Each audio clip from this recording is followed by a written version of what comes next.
Testing 1, 2, 3.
Okay, I'd like to call this council meeting to order as my computer crashes. So here. Oh, Okay, call the order. Land acknowledgement. We'll start with Councillor McDonald. The lands we know today as the Township of Centre Wellington have been home to Indigenous peoples since time immemorial. We acknowledge that we are on the treaty lands and traditional territory of the Anishinaabe and the Haudenosaunee. With increasing encroachment by non-Indigenous settlers in the Township of Centre Wellington, the Anishinaabe and Haudenosaunee could not continue their traditional lifestyle and settled in their villages along the Credit River and in the Grand River Valley. These Indigenous nations uphold their treaty rights within our jurisdiction. Today, the Township of Centre Wellington remains home to Indigenous peoples from across Turtle Island. We are grateful to have the opportunity to share and respect Mother Earth and are committed to building constructive and cooperative relationships with Indigenous nations. Thank you, Councillor McDonald. Addendums and corrections to agenda. there are none. Okay. Disclosure of pecuniary interest under the Municipal Conflict of Interest Act. Okay, seeing none. We are now going to move into closed session, so I'll read this. That the Council of Township of Centre Wellington convene in closed session in accordance with Section 2392B and C of the Municipal Act 2001 as amended to consider personal matters about identifiable individual, including municipal employees and proposed or pending disposition of land by the municipality. Do you have a mover for that? Councillor Wilton, seconder on that. Councillor Craddock, any comments, questions? Seeing none, all those in favor? So moved, and we'll move into closed session, and we should be back up here about 3:20.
Okay, I'd like to reconvene back into open session. There was no matters coming out of closed session. So now we're going to move down to item presentation and announcement. Welcome Steve Thomas, Inspector OPP, and the board chair, Campbell. Oh, there he is. Mr. Campbell, how are you? To talk about the 2023 report. So.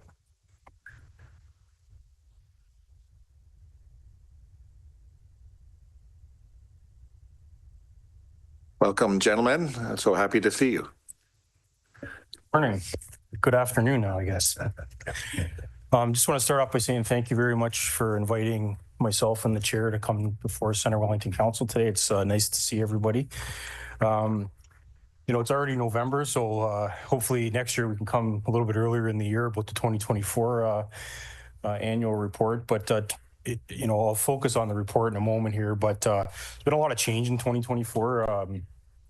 The new Community Safety and Policing Act is now in force. That started on April the 1st of this year. I don't want to get too far into that because we're here for 2023, but there's been a lot of change over the last year as far as what we're putting out as a detachment and that sort of thing.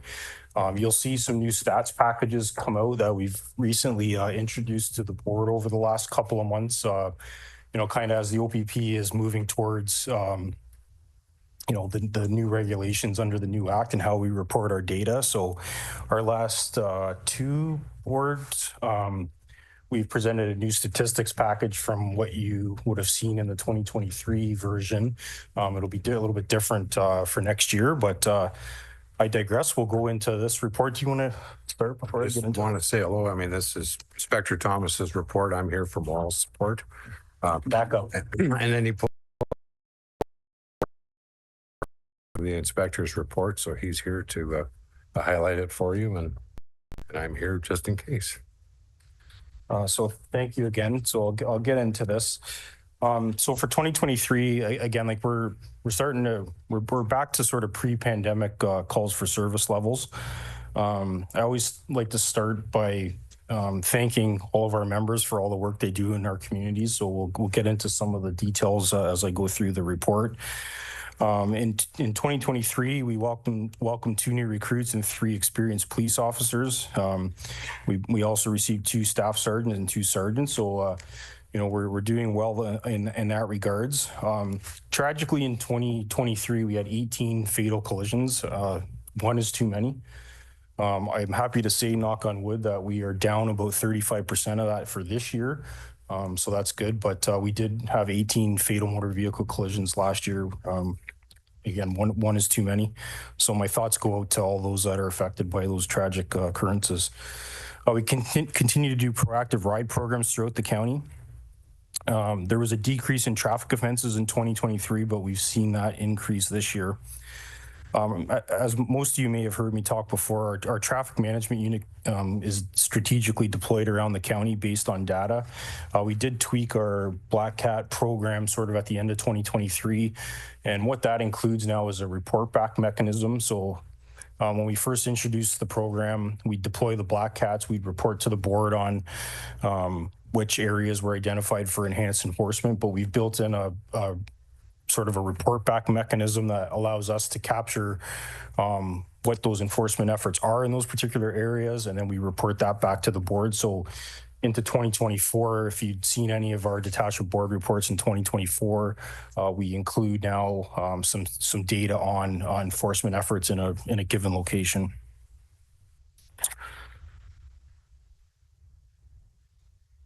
So in 2023, our crime unit, investigates sort of our major crime occurrences, such as robbery, sexual assault, those types of occurrences. So our crime unit dedicated some time in 2023 to 3 homicide investigations, found human remains and a suspicious death. Now, you would have saw this year that I'm happy to say the found human remains in Rockwood on Highway 7 were finally identified after many, many years. So that's great for that family to know, sort of what has become of their loved one and provide a bit of closure there. Our crime unit was involved in 76 sexual assault investigations in 2023. And an example of that is a 29-year-old male was charged with sexually assaulting 2 females while posing as a rideshare driver, which is obviously quite concerning that, that may happen. But thankfully, we were able to identify and charge that person with several criminal code offenses. Last July, the crime unit also charged a 21-year-old resident with several arson offenses. There were 7 fires in Wellington North in 2023, and we were able to identify and lay charges in those investigations. Our crime unit also participates in community events and crime prevention initiatives, which is really important. We've had one of our detectives come to the board to present some anti-fraud information. We read all too often about how people out there are getting victimized by all the types of frauds that are out there. So we do that crime prevention piece to try and educate members of the public on how to prevent becoming a victim of fraud. Our crime unit also organizes the Sirens for Life blood drive, where we kind of battle with our other first responder entities and to see who can donate, donate the most blood, I guess you'll call it. We also work closely with the Intimate Partner Violence, Human Trafficking, and Hate Crime Liaison. Preventing victimization is obviously top priority for the OPP, but we also do those types of investigations should they come forward. On our street crime unit, so we welcomed that in 2023, Detective Sergeant Jeff Dudley is our street crime unit supervisor. So our street crime unit, essentially, they're the ones that investigate drug crime in the community. They're really targeting the sources of the illicit substances, and they do work on some property crime occurrences as well. Some notable occurrences. That March, street crime members culminated a drug investigation into illicit substances trafficked in Palmerston. Search warrants were executed. Adults were charged with Controlled Drug and Substance Act offenses, seized methamphetamine, fentanyl, ecstasy, and psilocybin, which is mushrooms. They also executed a warrant in Puss Lynch and located cocaine, psilocybin, suspected heroin. And that was a months-long investigation into drug trafficking. So I'm sad to say that those illicit substances are out there in our communities, but I am happy to say that our street crime unit, and I get to report monthly to the board on the work that our community street crime unit is doing to get those illicit substances out of our communities. There's an example here. They often end up sort of seizing into firearms as well, right? So they're not only with their investigations, they're seizing these illicit substances, but oftentimes they're seizing firearms. So we're getting illegal firearms out of the communities as well. Just one highlight for the end of the year last year was our street crime. And I always, and Board Chair Campbell knows this, I always like to show the cooperation between our frontline officers. They're the ones that are out there, answering the call for service when someone calls the police, right? So I'm happy to highlight sometimes that our frontline officers work with our specialty units. So this is an example that, and this is near and dear where, someone gets arrested for impaired driving, which we all know all about. The person had 40 kilograms of cannabis oil, cannabis hash, vaping cartridges, and $40,000 in currency. So the street crime unit assisted with the rest of that investigation, and appropriate charges were laid. So there's a direct example of the work our frontline members are doing out there that may lead into more significant types of investigations. So onto our trafficking, I already kind of highlighted our Black Cat program. So in our annual report, we just recapped all the locations we deployed our Black Cats. There's 7 Black Cats. We have 4 of them, and the County Roads Department have the other 3. So we work together in partnership with the County Roads Departments to strategically deploy those around the county. It's based on a lot of factors. We look at collision data. We look at calls for service. So, people that call in traffic complaints, you'll see a little later on where traffic complaints continue to be our highest call for service. I also get information from municipalities in the county about problem areas that maybe you are all hearing about from your residents. And then I know Center Wellington and the county have those online portal reporting. So all that data factors into where we strategically deploy these Black Hat devices. Sometimes they actually show that there's not a speeding issue per se, but sometimes they do. So when they do show that, we will pay some extra attention to those areas. But that's a continuous program. We're always looking at the analytics for that data.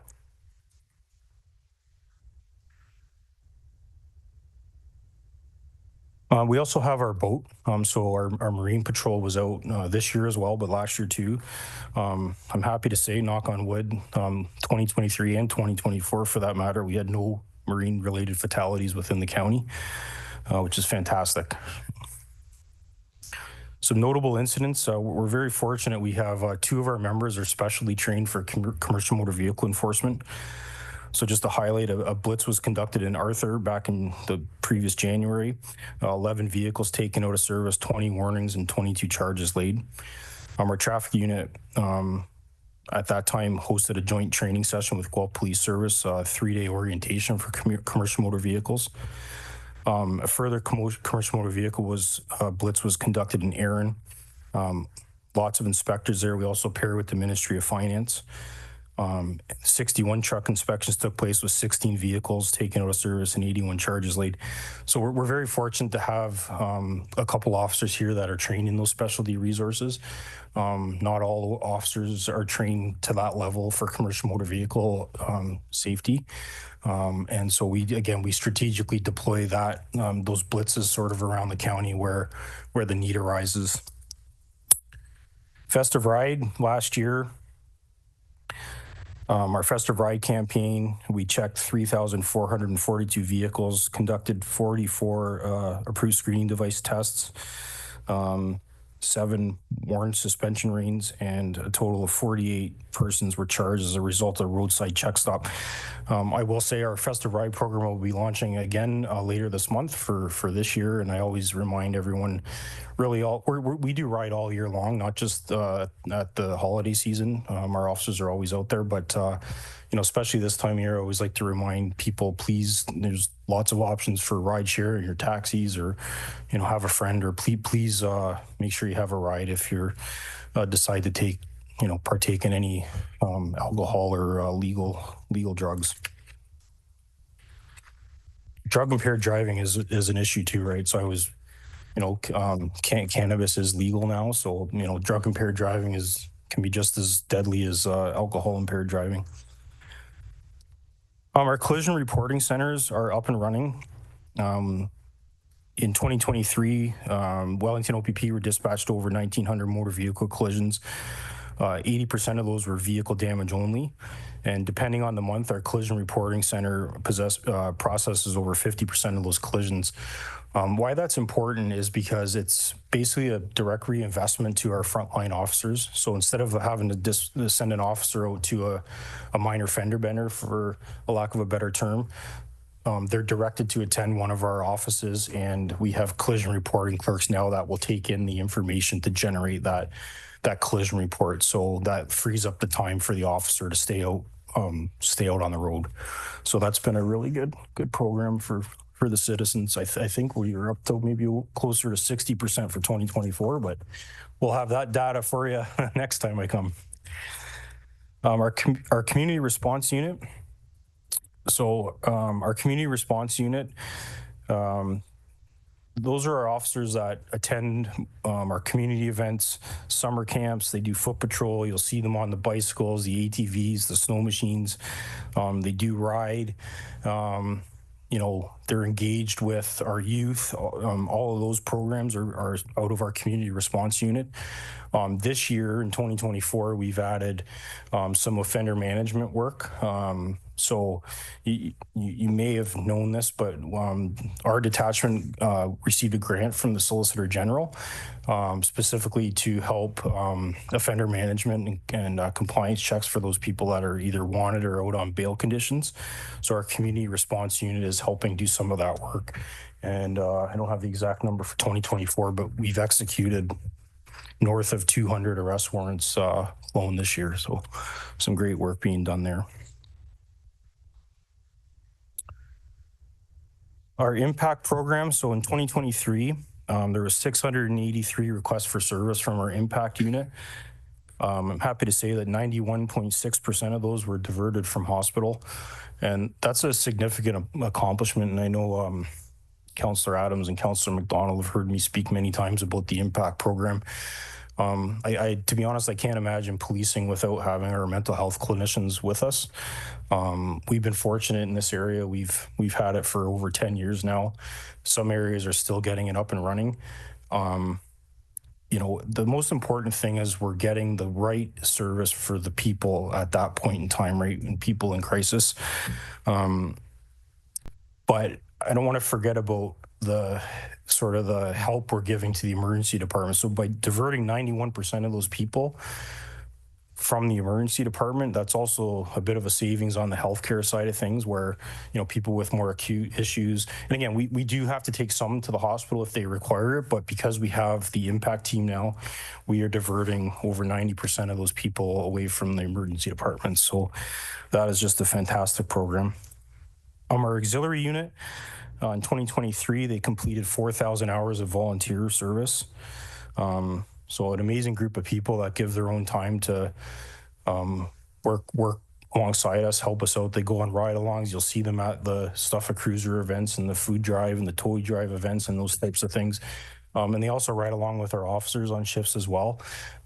As recent as yesterday, they were out at quite a few of the Remembrance Day ceremonies around the county, just helping with road closures and those types of things. So I always like to give a shout out and a thank you to our volunteers that, you know, like I said, in 2023, donated 4,000 hours to the Wellington County OVP.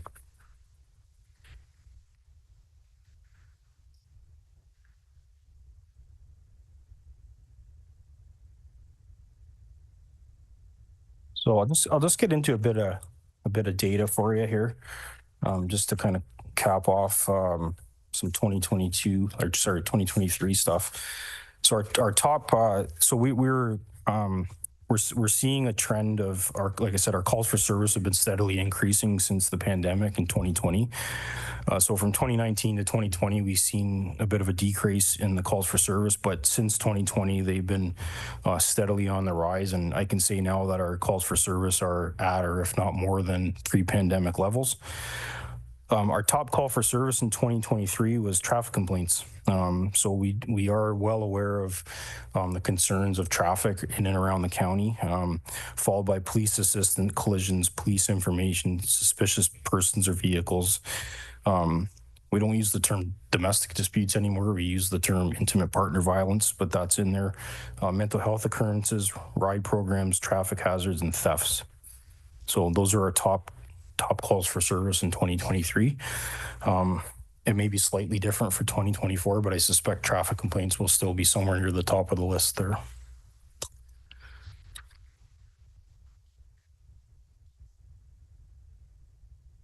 Our violent crime statistics. So in 2023, the top violent crimes were level 1 assaults, followed by threats, sexual assaults, criminal harassment, other violent crime, abductions, firearm offenses, sadly assaulting police officers, robbery, and extortion.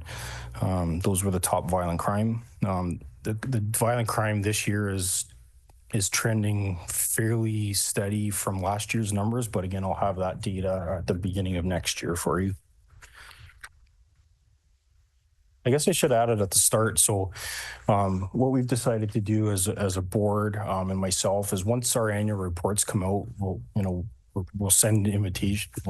It's kind of an invitation to the 7 municipalities, like happy to come back once a year to present on next year's data. We'll kind of make that a standing practice kind of going forward. Our property crime.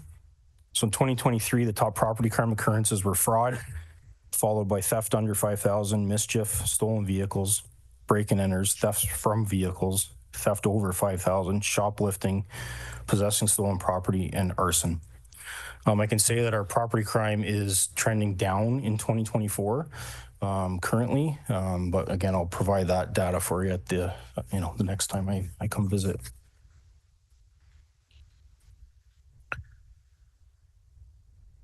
Our drug crime. So of course, after the legalization in 2018, our drug charges have drastically gone down. But I already talked earlier about the work our community street crime unit does to work on those other illicit substances that are in our communities, and they're doing a great job as best they can getting the cocaine and fentanyl and heroin and those other types of drugs out of our communities, and hopefully holding those people responsible that are doing that. So again, you'll see a very marked downward trend since 2018. Our criminal traffic statistics in 2023, so 57 impaired by alcohol, 55 impaired by drugs. So that number there tells me, it's not just alcohol anymore, as I mentioned earlier. People driving while consuming, cannabis or any other illicit drug, that still can be very dangerous. Dangerous operation of vehicle, failing to stop, failing to provide their breath sample, and prohibited driving. Those were our top criminal traffic occurrences in 2023.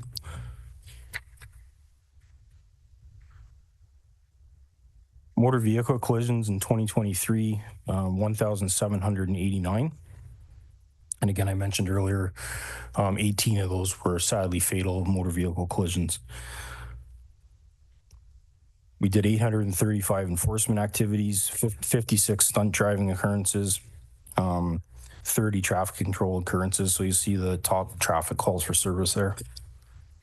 And again, like I can't stress enough, the data is going to look different next year as we, sort of pivot with the new act. So you won't see charts that quite look like this going forward. So again, with our motor vehicle collisions, the majority of them are property damage, followed by personal injury, and then fatal motor vehicle collisions. The top cause, interestingly, hitting animals. So we try to put out some messaging a couple times a year about staying alert when you're driving, especially at dawn and dusk when animals are moving around. But our top cause of motor vehicle collision 2023 was animal strikes. The second one was follow too closely, and then fail to yield. So speeding was actually the fifth one down. So still a concern, but it wasn't the top reason for our collisions in 2023.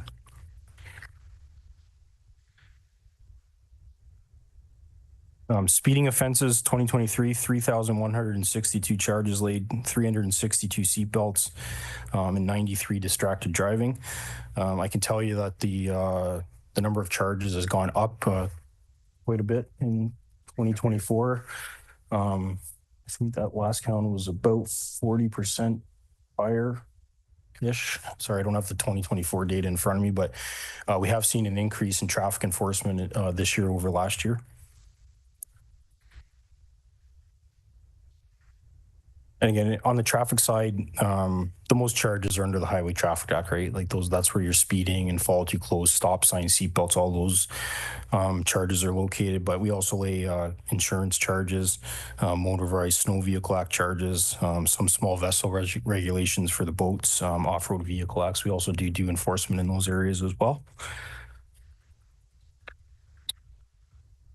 And that's about it for my 2023 annual report. Again, it's pretty late in 2024. The new set of data will be coming out shortly. Actually, what we've gone to is it's basically live data at this point.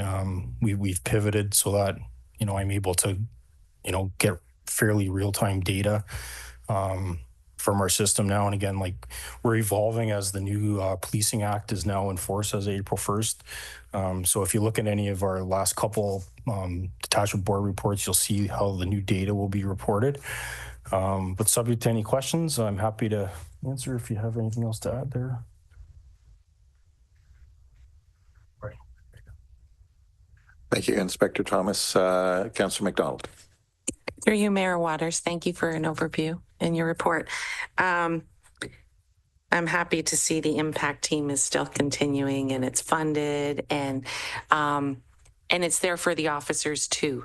And can you elaborate more on that piece? That's a great point. So the OPP has a very robust wellness program for officers.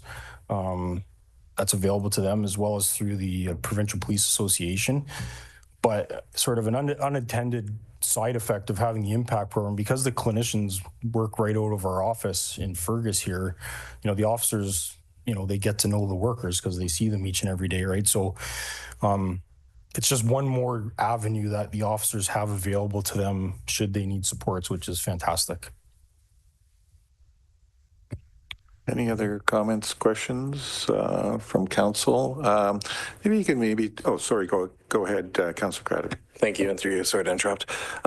With the 18 fatal collisions, were any of those on the same section of road, separate incidences? That's a great question. I don't have that exact data, but those are things we look at, locations of collision. So when we do that, that Black Cat program I talked about earlier, we do look at collision data and where they're happening, so that we can better direct our efforts if those locations come up repeatedly.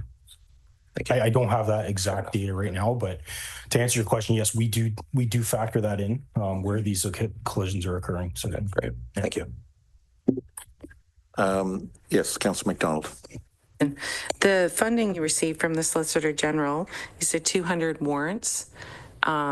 Were they were out on bail? Reoffenders? Not all of them. No. Some are called what's called warrant in the first. So if we do an investigation and aren't able to apprehend the person right away, then we can seek an arrest warrant from the court. So some of those are warrants in the first instance, they're called, but some of them are follow-up warrants for while people are out on bail. But we also do bail compliance checks. So our people are making sure that if someone's released from the courts or from us, we can release people as well.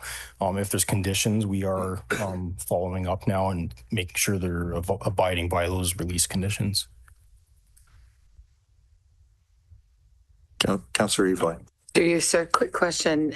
With regards to the traffic calls that you're getting, are you finding I know that you referred to our Report It tool and that's how you make some decisions.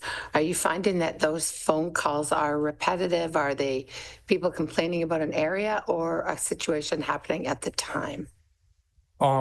So the reporting portals go up to the Speed Management Committee, which we sit on. I would say it's both, right? We get sort of information about a specific occurrence sometimes, but we also get information about sort of what may or may not be a chronic area. So we get both types of complaints. My message is if anybody out there is listening and you see what you think is an impaired driver or some dangerous driver, like call 911. Like that is an emergency. If you're not able to get the information, but you get it after the fact, like please call us. The reporting tools are just one more tool for the public to use to get that information to where it needs to go. So we see both kinds, right? The sort of this just happened in front of my house, or we see a lot of speeding on a particular road. So we get both of those types of complaints. Thanks. And to follow through, there's been some early conversation about maybe looking at changing the speed limits. Is that something that we'd be able to work closely with our OPP teams on? If and when that's a decision that we want to make, can we get some informed information in advance from them? Is that something that we're in a position to ask? So thank you for your question. The police really have no, we can't set speed limits. That is purely a municipal function. What I can say is, whatever the speed limit is on a particular roadway, we will enforce it at that particular speed limit. So, I'm not in a position to be able to give advice as far as speed limits, because that's not part of our mandate, but whatever the speed limit is on whatever roadway in the county, we will enforce it at that speed.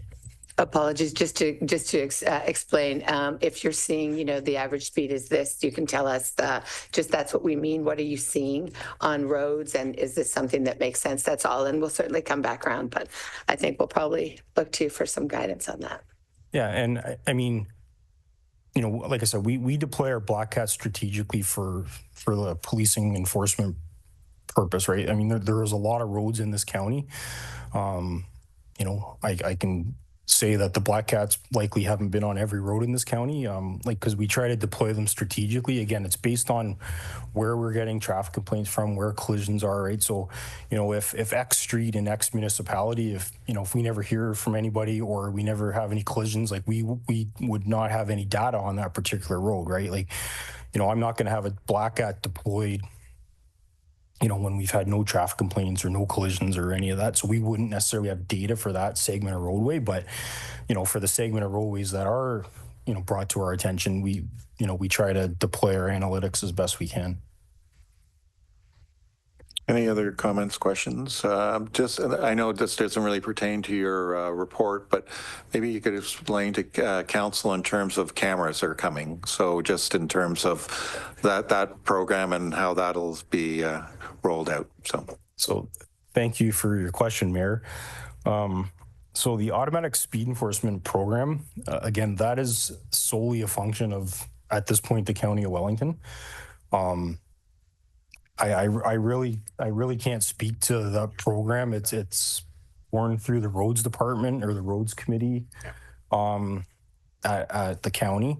What I can say is certainly we support measures that increase safety of the motoring public, right?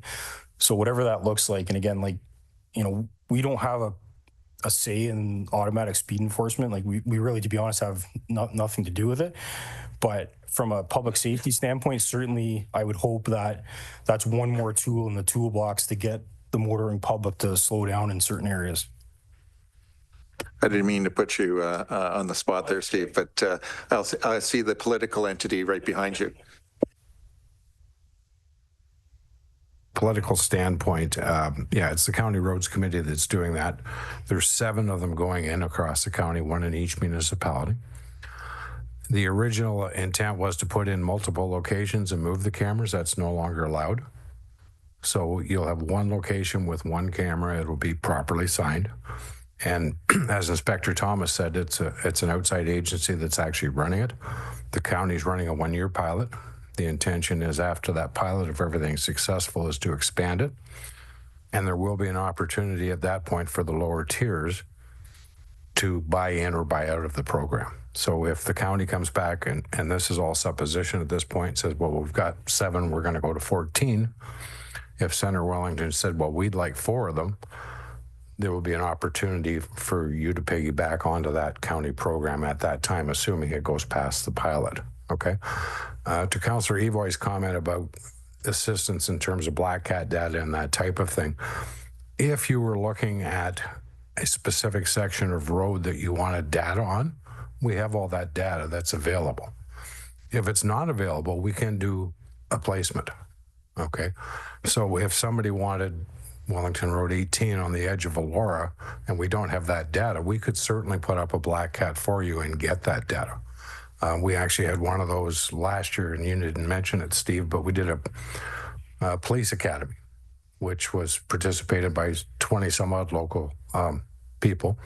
I was one of them. It was a great program. One of your Elora residents had an issue with Getty Street. I gave him the Black Hat data. He thanked me very much and said, but it really doesn't support my position. I said, well, sorry for your luck, but that's the most current data we have for that location, and it was bang on where he wanted it. I think I had to go back 3 months to find it, but anyways, we had data, so that is available. So, Councillor McDonald. I'm a huge advocate of the Black Cats. I think they're great because the data that comes out of them, it's a little more precise, and sometimes it's the perception that someone's speeding, but when you actually look at the data, it's not so much. And I really appreciated them being on Getty's.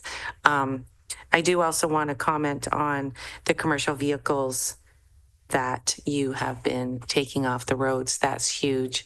And I did see some officers up on Getty Street because that is a county road, and people noticed, and I appreciate it. Thank you. Any other comments, questions from council? Well, thank you very much, gentlemen. We really appreciate you coming out today and providing us your information and all the good works that you've done over the past year. And look forward to having you back again and following up on what you had to say. So again, thanks again, and thank you for your time today. So Thank you for having me, Mr. Mayor. And I don't mind taking questions on the spot. That's why I'm here. So I'm happy to answer them as best I can. So thanks for having me. And we look forward to getting our 2024 report out in the new year. I'll just add one more thing here. If you would like, the OPP provincially has just released their 2023 annual report. So you can visit opp.ca. It's a public website. The 2023 OPP annual report was just released in the last couple of weeks. So if there's any more information from a provincial lens, there's quite a bit of information there. So I direct you all to have a quick visit of that site, and you'll see what the organization is doing provincially. And again, thank you again. okay, we'll move down to Mayor's County Council report. I'm going to delay this because I'm right in the middle of committees. So we will have a report on that next time.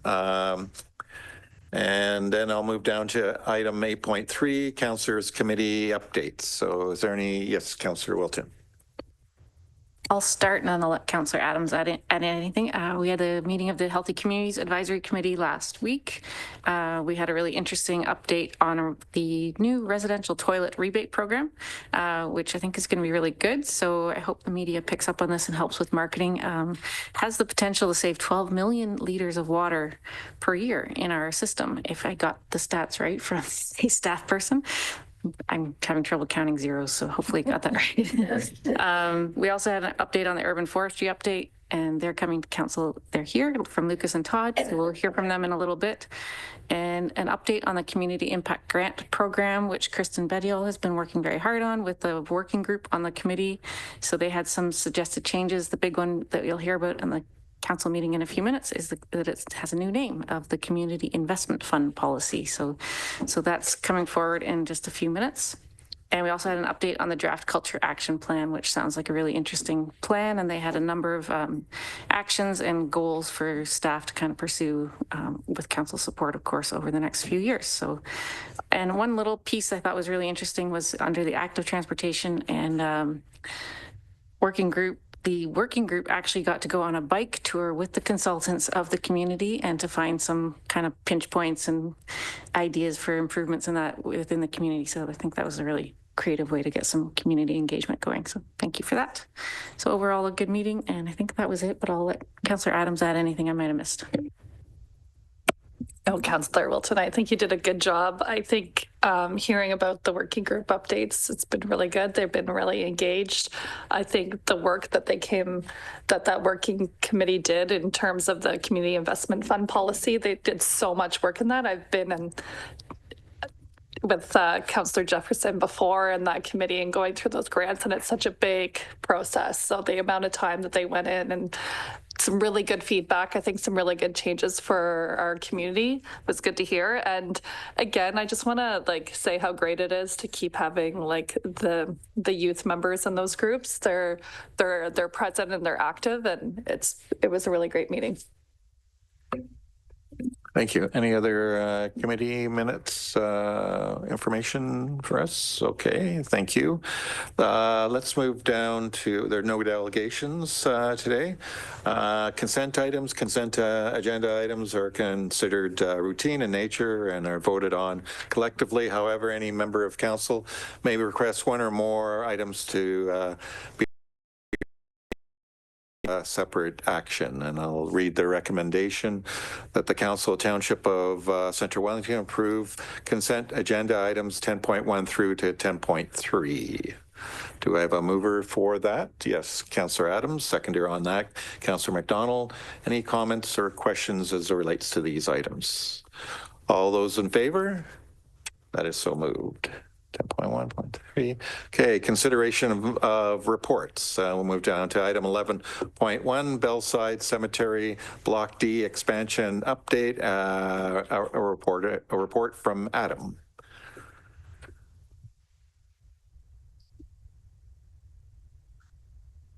Welcome, Adam. Mayor Council, thanks for providing me an opportunity to discuss the upcoming Block D expansion project. So, why am I here? In September, during the initial 2025 budget presentation, there was a request for more details to be provided about the Block D expansion project in the Bellside Cemetery in Fergus. So I'm here today to provide information and details, and leading up to this expansion, I was going to ask Lisa if you wouldn't mind putting up that. You've already done it. Just like that. Thank you. So in the agenda package and on screen, there's a bit of a view of a portion of the cemetery. So just to get your bearings, you can see Highland Road at the bottom of the screen, which is then the southern end of things. Just out of view on the top of the screen is Union Street and then Thistle Street leading into the cemetery. So Block D, for those of us that are familiar with the cemetery, is pretty much the only undeveloped area remaining in that cemetery. And staff are in the process of determining the limits to be expanded into next. And you can see there's a kind of a grayed out box there that says Phase 2, 2025, additional burial lots. So it's through that zone that we're looking, and the remainder of that Block D that isn't unshaded will develop over time as needs present themselves. So just a little bit of history about leading up to where we are this coming year with the needs and the expansion there. In 2024, a cemetery master plan was developed to determine how to best use the remaining cemetery lands. And then after the master plan was endorsed, some area residents were concerned with the removal of trees along the southern perimeter of the cemetery. And that's shown also on that aerial view. There's a row of trees that kind of protect the Highland Road residents from looking in upon the cemetery. So there was some concerns about the removal of those trees. And through those concerns and back to council, the master plan was revised to keep all those trees along that perimeter of the cemetery. And with our proposed work this coming year, there are to be no trees or root systems affected when further development is going to occur in that area of the cemetery. So what are we proposing to do there? The full scope of work remains in process. We're doing some design work right now. And the aim of is to provide new additional burial lots in Block D and Bellside Cemetery in that zone. The design elements involve like the amount of grading that's required, because that's a very steep portion of the cemetery. It's a large hill. There's a need for headstone foundations and a retaining wall to retain some soil from along the southern edge of that part of the property. Geotechnical soils field work has been done, and we'll use that data to help develop construction requirements for understanding the amount of soil removals, retaining wall structural requirements. And the grades, like I said, are going to change quite significantly in the cemetery to further and more dramatically as you work your way to the west or the left of the aerial map. So we're going to find that there's quite a requirement for holding back soils in that regard.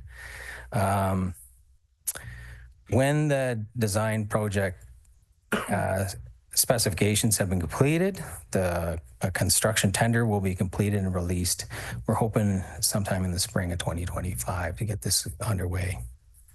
The general intent of this project is to work from the 2 existing rows, which you can make out in that picture, to the right-hand most limits. There's 2 rows of existing full burial lots, and work towards the west. And we're going to attempt to create as many new burial lots as our 2025 budget will allow.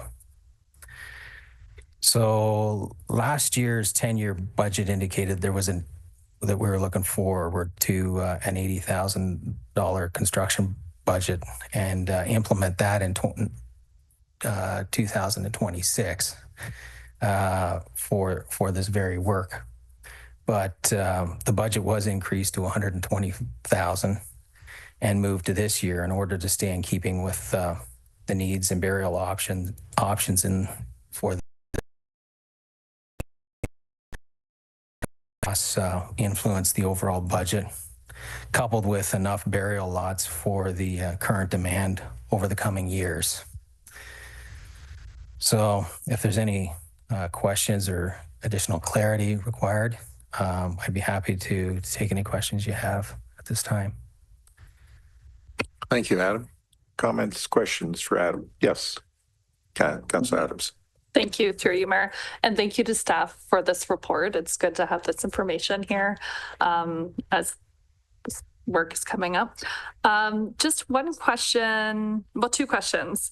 So the retaining wall, okay, that will eventually go across the whole back of like like in front of the 2 rows of existing trees? Yeah, through Mayor Waters, so that's correct. That green line illustrates kind of the proposed limits.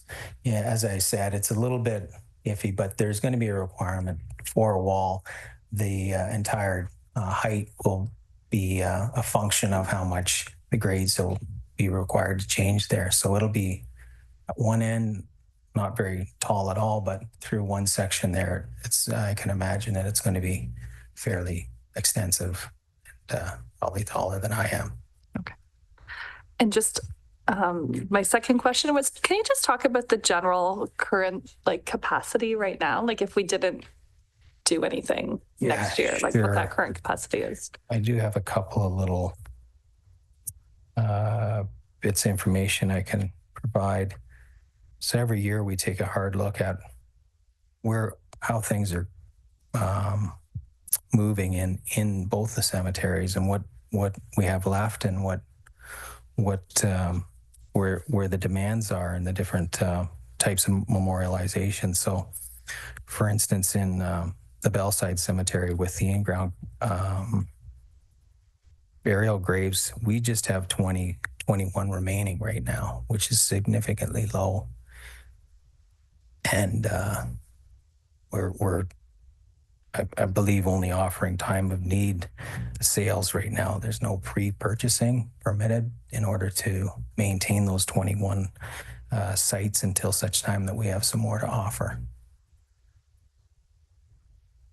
Councillor Avon. Thank you, through you, sir. So sadly, I've lost a couple of family members in the last couple of months, and there's been a lot of discussion about burial options.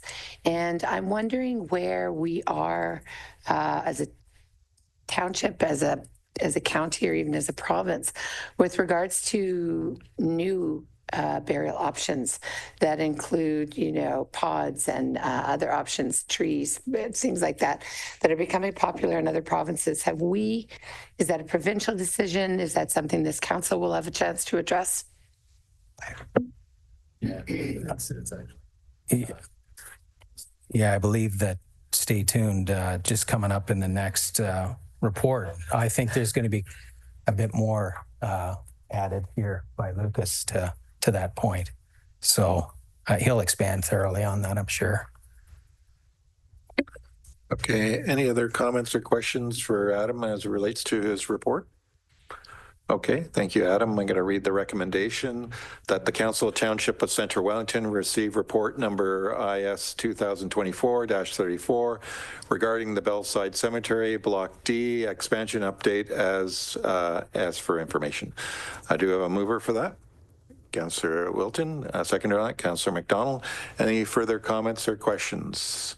All those in favor? Moved. Okay, now we'll get to more of the idiosyncrasies of this. Item 11.2, Cemetery Product Services and Fees Review Report. Lees and Associate, a report from Lucas, Manager of Parks. Well, good afternoon, Mayor, Council. I'm happy to come here today and offer you a report on what Councillor Evoy just mentioned on a products, services, and rates review for the cemeteries at Centre Wellington. And as part of the 2024 business plan in community services, we undertook a rates review, which also included expanded scope for products and services. And we undertook the services of Lees and Associates to provide that review. And I'm happy to introduce Kelsey Walker today, as well as Jennifer Thibert from Lees and Associates to provide you with the findings and the results of their report and recommendations. So with that, I will hand the microphone over to you. Thank you very much, Lucas, and good afternoon, Mayor Waters, members of council and staff. My name is Kelsey Walker. I'm a senior landscape designer with Lees and Associates, and I'm joined this afternoon virtually by my colleague Jennifer Thibert, who is the business manager and cemetery financial planning expert at Lees. And we're pleased to be here this afternoon to present the cemetery product, services, and fees review that we have prepared for Centre Wellington. Here we go. So the Township of Centre Wellington commissioned Lees and Associates to provide a current cemetery product, services, and fees review that will guide the decision-making process regarding the future range of offerings and pricing practices for the township cemeteries. And the primary objectives of this review are to ensure that there are relevant and appropriate products and services to serve Centre Wellington families, and to ensure that cemetery fees are in line with the local market. So let's look at the cemeteries that are currently in the township's portfolio. There are, and within the scope of this review, so there are currently 2 active cemeteries managed by the township, Elora Municipal Cemetery in Salem and Bellside Cemetery in Fergus that we just heard about. And part of the fees review included a study comparing the township's offerings to those at municipal cemeteries across Canada and similar cemeteries in communities near Centre Wellington. So these communities include Mount Forest Cemetery in the township of Wellington North, Avondale Cemetery at the city of Stratford, Greenwood Cemetery in the city of Orangeville, and Woolwich Township cemeteries. Now, these communities have been selected for comparative benchmarking serve community members with a demographic and disposition profile that's similar to Centre Wellington. And these communities were selected through consultation with town staff.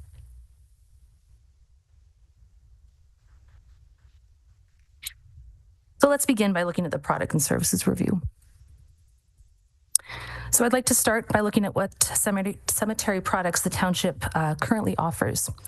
So for in-ground interment options, both township cemeteries offer full burial lots, which are also known as casket lots, cremation lots, which are smaller lots that can accommodate up to 2 cremated remains, and infant and child burial lots, which are available at a discounted price due to their smaller size and also as a service to families.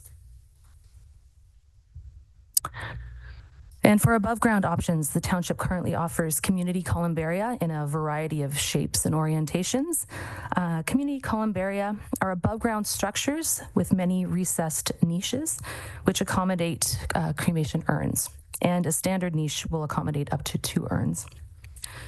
The township also offers family columbaria. They're also known as estate pedestals. And they are smaller units that are scaled for a family which hold exclusive right of interments to its niches. And they are offered in both 2 and 4 niche units styles. That one on the right there is a 4-unit style, and that is at Bellside.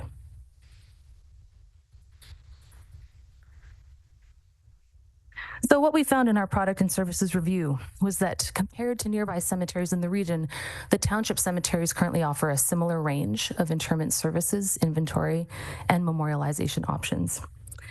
And as we just heard, Billside Cemetery's burial lots are nearly depleted.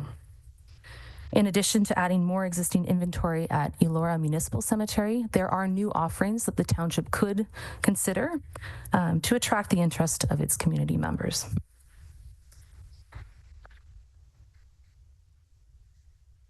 So our recommendations, we recommend that the township identify startup and ongoing operation costs for the cemetery operations to provide the new products and services it will offer as a result of this plan. And we've broken up our recommendations into 2 phases. So in the short term, 1 to 5 years, we recommend prioritizing expanding the cremation-related inventory and the range of cremation interment options at both cemeteries. And in the long term, 5+ years, consider identifying a green burial section and introducing a more diverse range of memorialization options, and introduce a select number of new support services that are low cost to provide and easy to implement. And some examples of these options that we recommend that the township consider are new interment options, such as family estates, family vessels, scattering gardens, and green burial. New memorial options such as vases, wreaths, plaques on stone pillars, memorial walls, statuary, memorial stones with inscriptions, and living memorial areas with planting shrubs and flower beds. And new service options, tent chair and lowering device rentals, pallbearer and other graveside services, cleaning and custom landscaping for gravesites, and modifying markers, memorials, and monuments. And we're happy to provide more detail on any of these options during the question period. So moving on to the price benchmarking and fee review. So compared to nearby cemeteries, the township cemeteries have similar prices for its right of interment sales, casket lots, and niches, and below average prices for the interment services and child lots. So given the high demand for cemetery offerings and the limited supply, the township can increase its rates further, provided that it stays within the range of fees for cemeteries within the region. And the cemeteries, the township cemeteries do not currently use differential pricing for columbarium niches based on relative position, for example, niches that are at eye level versus ground level. So this chart shows the rates of casket lots, cremation lots, and columbarium niches in the first section, and opening closing services in the second section, and how they compare to average regional and national rates. So as you can see on the far right column, the rates for casket and cremation lots and niches are on par or above the regional and Canadian averages, with the exception of child lots. And the rates for opening and closing services are all below the regional average.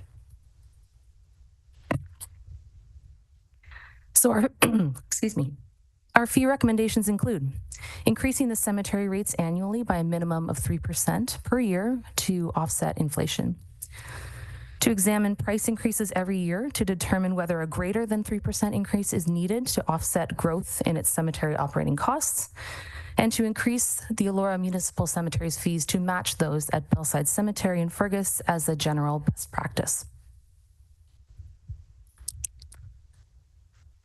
We also one-time increase to the following key cemetery rates in order to bring them in line with the local market. Now, I won't read each one of these individually, but these increases are included in the report to council.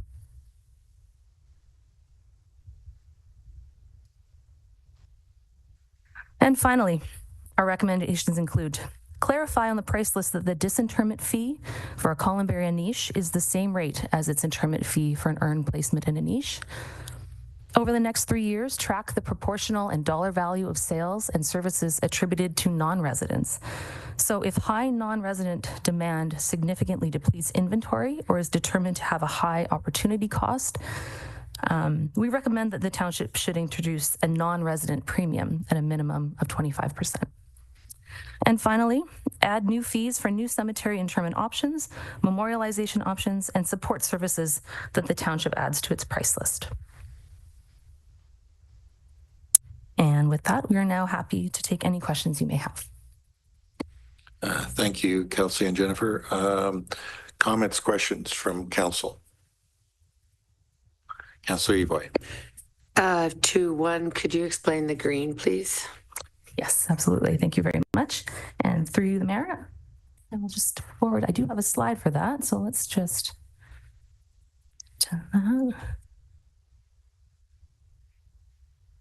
Oops. Okay. There's a lot of interest about green burial lately. So there's generally 5 pillars in the philosophy of green burial. They are no embalming, a fully biodegradable casket or shroud, often a simple pine casket, no grave liners or concrete vaults, and a form of habitat restoration, whichever is appropriate to that site, whether it be a woodland, a meadow. The intent is moving away from that highly manicured landscape. And no individual markers. So a communal marker, which could be a boulder along a path with shared plaques for names, but no individual markers at the site. So the philosophy really is a sort of a return to the earth, a more natural type of interment. Thanks. I had heard just until I see a colleague waiting. I'd heard about another kind, which is Terramation? When you, I'm just a little emotional. When you get, you know what, I'll come back to it. It's okay. Okay, thank you. Councillor Adams. Thank you, through you. Going back to the fees. So the goal of all of this is just to be revenue neutral, right? To confirm. Thank you for the question. And through you, the mayor, I will turn that over to our financial advisor, Jennifer Tiber. The primary goal of this particular exercise is to bring your community in line with particularly your regional neighbors. There are 2 levels of assessment in terms of pricing. One is to make sure you are comparable to your neighbors so you do not disproportionately, say, attract non-residents to your community and possibly deplete your inventory at a greater rate. So there isn't as much for your residents to available to your residents. There is a second layer of analysis that is sometimes that we certainly can and frequently do, where we examine the complete financial picture of the cemetery operations. And if there is a desire to move more from a tax subsidy based model to more of a break even model and have a more user fee subsidized model, that is an option, but it does require an additional level of analysis to provide support for increased fees even further than what would be considered to a point where it would likely be higher than the regional average. So that this is in this level of analysis, this review is to align you with your neighbors. And then if you wish to take it to the next level, that is an option as well. I hope I answered your question. Councillor McDonald. Through you, Mayor Waters. It might be a question for your colleague too. I'm not sure. For those that have prepaid for funerals, you know, that's part of senior living. And I know a lot of residents that have already prepaid their funerals and their burial sites at a certain price point. And then if we raise them, how does that work? Thank you, Councillor McDonald. And yes, Jennifer, please go ahead. Yeah, thank you. All right. So when you prepay, one of the advantages is that you purchase it usually at a lower rate now. That has advantages financially to a cemetery operations in that that money comes in sooner. A portion of that money can go into the perpetual care fund, which usually accelerates its growth. So there are a number of financial benefits to offer pre-need sale. In the future, the price is higher for that grave. So it's advantageous to the family to buy it now. And the reason for that is the cost to deliver that funeral and provide the interment services and such will also be more expensive in the future. So typically, pre-need sales is of inventory rights is a very common practice.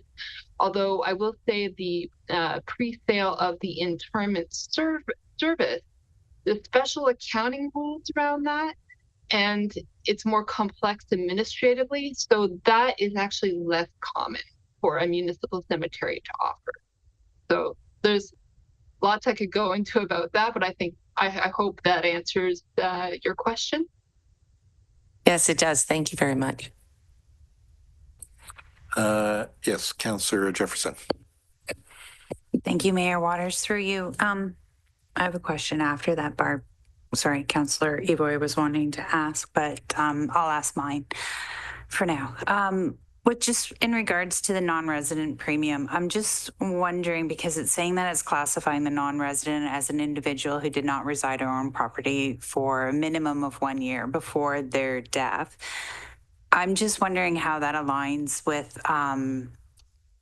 seniors that are going into homes and how they kind of have to go to the home that they're told to go to with the provincial policies. So they maybe have to sell their home and then they maybe have to go and move out of our county or out of our township. So how would this apply to them if they're actually have been a lifelong resident or a substantial amount of time resident, and then they have had to move just because of health concerns, and now they've passed, but they've been outside of our township. So are we still going to be charging them like that non-resident fee under this recommendation? Thank you, Councillor Jefferson, and I will pass that one to Jennifer as well. Thank you. The terms of how you define a resident or non-resident is entirely up to the municipality.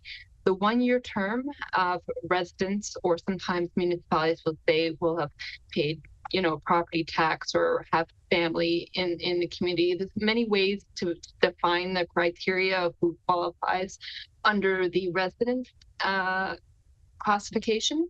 So that can be customized. It just needs to be clearly spelled out in your bylaw. There are, I think the longest we've seen in terms of a term is some people say if you still have family within the community, you still qualify as a resident.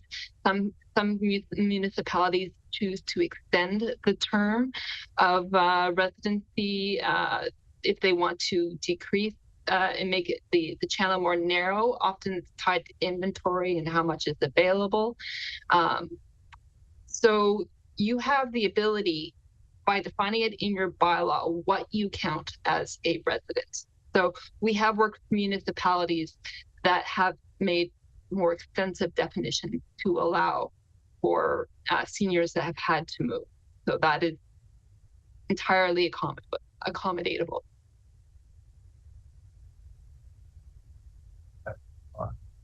Through you, Mayor, I believe the recommendation was not to enact a non-resident surcharge at this point. It was to look into the possibility over the next 3 years. It was a longer term look into the feasibility of that as an option. So it wasn't an actual recommendation directly. That is correct. Thanks for that correction, Lucas. I just wanted to be clear about your options should you choose to go down that route. Councillor Adams. Thank you. Yes, just in follow up to that, in tracking that information over the next 3 years, would we still gather some of that information, or are we just going to be kind of tracking a yes, no kind of at this point? It might be good information to track now to be able to make those decisions come 3 years. Through you, Mayor. Yeah, so that's something that staff, we would look into because it was a long-term recommendation here. We would look into how we're going to track any requests that come in and set up a tracking system for that. So we'll be able to record that. It should be fairly easy to tackle with the equipment that we have. Any other? Yes, Councillor Jefferson. Thank you, Mayor Waters. Through you, Councillor Evoy's question was wondering about the green initiative of having the deceased that is done so that it's like a bag or a pod, and that it's buried with a tree or underneath a tree, so that it actually helps to nourish the tree. Thank you. Right. Thank you, Councillor Jefferson. Jennifer, would you like to take that one? Sure. The pod burial is something that is out there. We have seen it. It is not a widespread offering as of yet in Canada. So that is certainly a form of green burial. It's just at the moment not as readily available to most communities as far as we've seen with all the various cemeteries out there. So that's at the moment what we can comment on that particular option. Okay, any other comments or questions for the group here? I'd like to thank you for your presentation at this time, and I'm going to read the recommendation that the Council of Township of Central Wellington approve the recommendation of Lees and Associates Cemetery Product Service and Fees Review Report summarized in Report CS 2024-33 with the exceptions of 6G and 7, and that the Council directs staff to include the new recommended rates and fees in the 2025 rates and fees bylaws to be approved as part of the 2025 budget deliberations. Do I have a mover for that? Councillor Wilton, seconder on that. Councillor McDonald. Any further comments or questions? Councillor Craddock. Thank you, and through you. I think I'd just like to propose maybe an additional exemption that we don't increase the fee for the child burial, infant and child. We remain to keep that the same. Okay. Is that something council would be amendable to that? So how would we? If you're going to accept it as a friendly amendment? Yep. Are we good with that as a friend? Yes, go ahead, Councillor Adams. Thank you, through you. I think there's two different fees, right, related to child burial. I think A and H. So just, are we looking to change one or both? Sorry, I just saw when there was the increase suggested. It's currently at, I believe, 5 something, and it's asking to be brought up to 8. So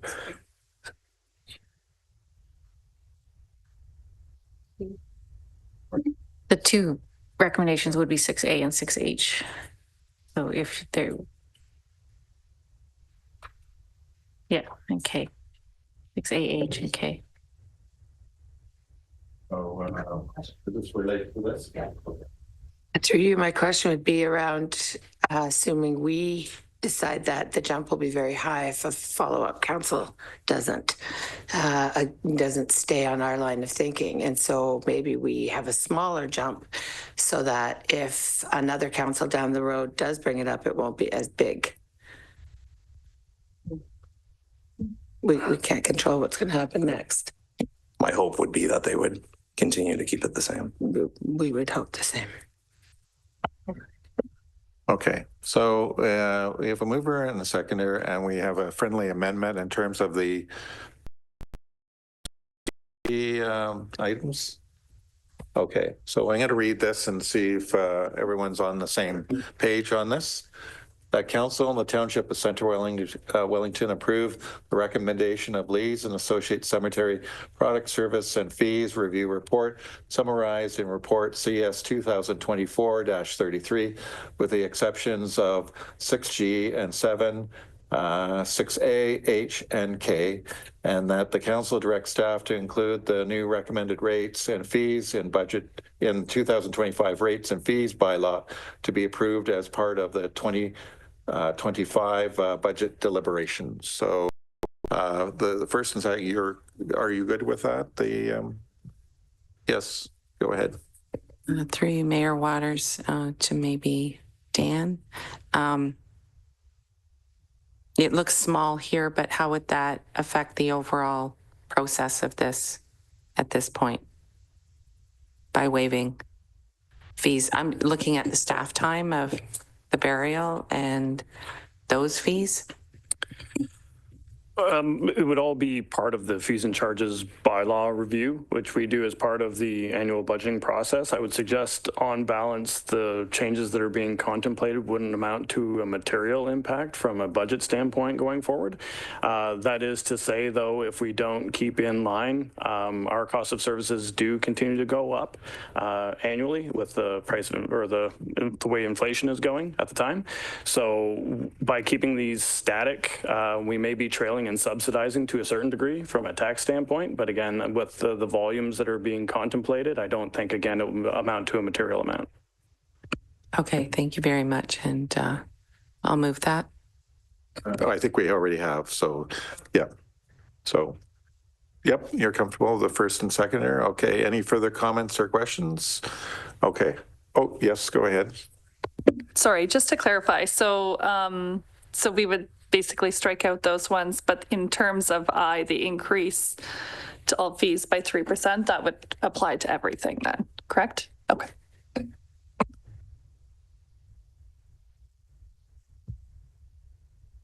We had a mover and a seconder. Any further comments or questions? Seeing that, all those in favor of that? Okay, so moved. Okay, thank you very much for your presentation. Appreciate it. Okay, we're going to move down to item 11.3, 2024 Urban Forestry Update. And Lucas, you're snazzily dressed today, so so yes. Okay. Well, I'm Mayor and Council. We're pleased to bring you our 2024 Urban Forestry Update to summarize all the activities that we've been up to this year, as well as give an overview for what our goals are for in 2025. As a preface, we'll go through just our hierarchy here, all the way down from council through to myself and to our division in parks. We have our urban forestry coordinator and one summer student who is the staff which takes care of most of our urban forestry activities throughout the summer. Summer student is for about 4 or 5 months of the year. And this year in particular, the fine young gentleman got a lot of work done, which Todd will allude to a little later on. Our urban forestry program is guided and governed by 2 documents. The first is the Public Forest Policy, which was established in 2018.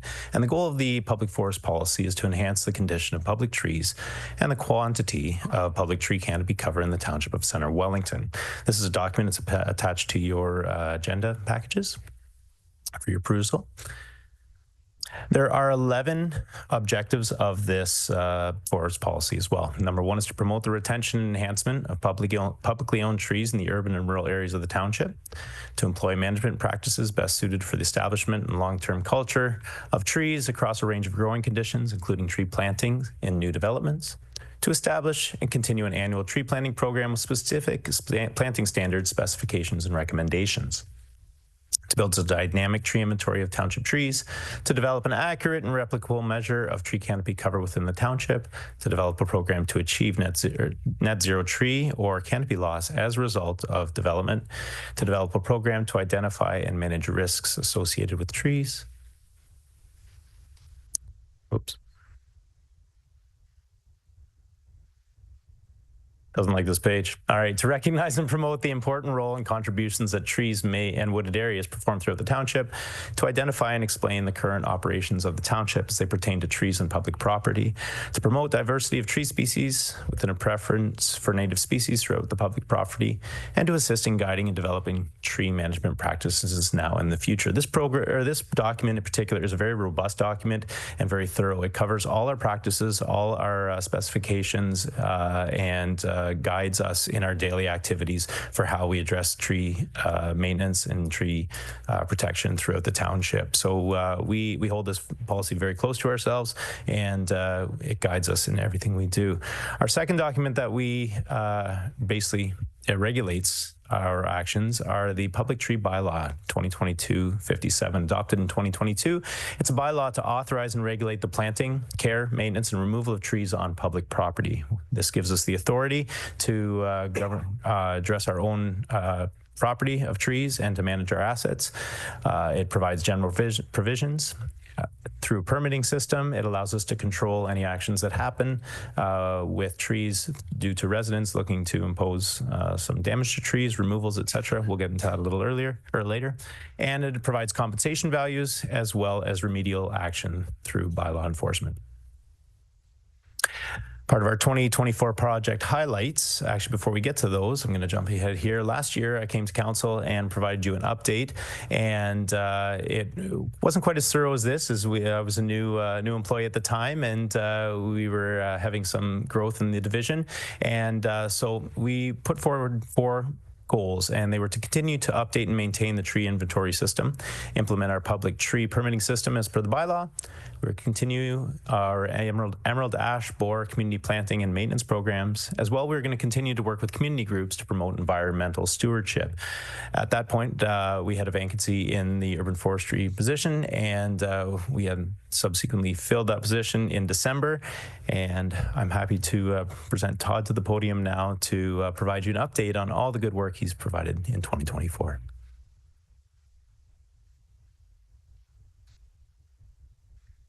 Thank you very much for having me. Yeah, so just give you a quick run through on what we've accomplished over the past year. So first of all, an educational workshop that that myself put on for primarily our public works department to just get them up to speed on some safety training in regards to chainsaw use and safe tree cutting practices. And also updated them on some proper pruning practices as well. So just did some review and just to get them up to speed on some proper work practices. So went very well. Was very, very well received. Pruning. So we engaged in a lot of pruning throughout the township this year on all sizes of trees, really. My summer student primarily focused on a lot of our parks on the smaller trees. He was an absolute machine, to be honest. He got a lot done, some much needed work on our smaller trees. And we had some selective areas that needed some attention in terms of our much bigger, more mature trees that you can see there in the slides. So some of our big mature sugar maples and some other species we got that needed some attention we got done as well. So. Removals. So this was a mix of some necessary removals that we needed to tend to, but also did involve some storm damage as well. Luckily, very minimal in terms of storm damage. Yeah. So again, this was something that was both proactive and reactive in terms of what we got accomplished for removals over the last year. And planting, we got our planting program back up and running, and yeah, we had just over 100 trees put back in the ground throughout the township, both in rural and urban areas of the community. So, and our stump removals, they're just a constant, ongoing thing, really. Our current stumping contractor. Every so often, I send an updated list, and they pick away at our stump removals when they are able. So currently working on a new list. They did get the latest one from the spring all wrapped up earlier on this summer. So that's an ongoing thing. And this was a major project that just wrapped up last week, actually, with the removal of 180 ash trees along 6 rural routes throughout the township. A lot of these involved very large, dead and declining mature ash trees. So definitely made a huge difference in making a lot of our rural roadways much safer to get these trees down. So. And this was a really interesting and unique project that took place early on in March. So this was a major maintenance project in Victoria Park, Elora. So we tended to over 20 mature trees throughout the park, most of which were pruning work that needed to be done on a lot of the big mature trees. Very few removals, just a few selective ones in the wooded area and amongst the trails, but a lot of it involved major deadwooding and crown reductions and structural pruning to both improve public safety, but also the aesthetics overall of the trees. And as you know, this is our busiest park in the township. So I do encourage you to go take a walk through the park and have a look at the big mature trees. They look fantastic, and it was some much needed work that needed to be done. So in progress, I just mentioned the Rural Road ash removal tender just wrapped up last week. And for the remainder of this year, we're going to be a Rural Road hazard tree removal and sightline pruning project will be beginning soon. That's a project that we put together with Public Works. And we just wrapped up last week a mature tree pruning project along Union Street East in Fergus. The mature trees along that stretch of road are some of the oldest and largest in the Fergus community. And an infrastructure planting project along St. George East.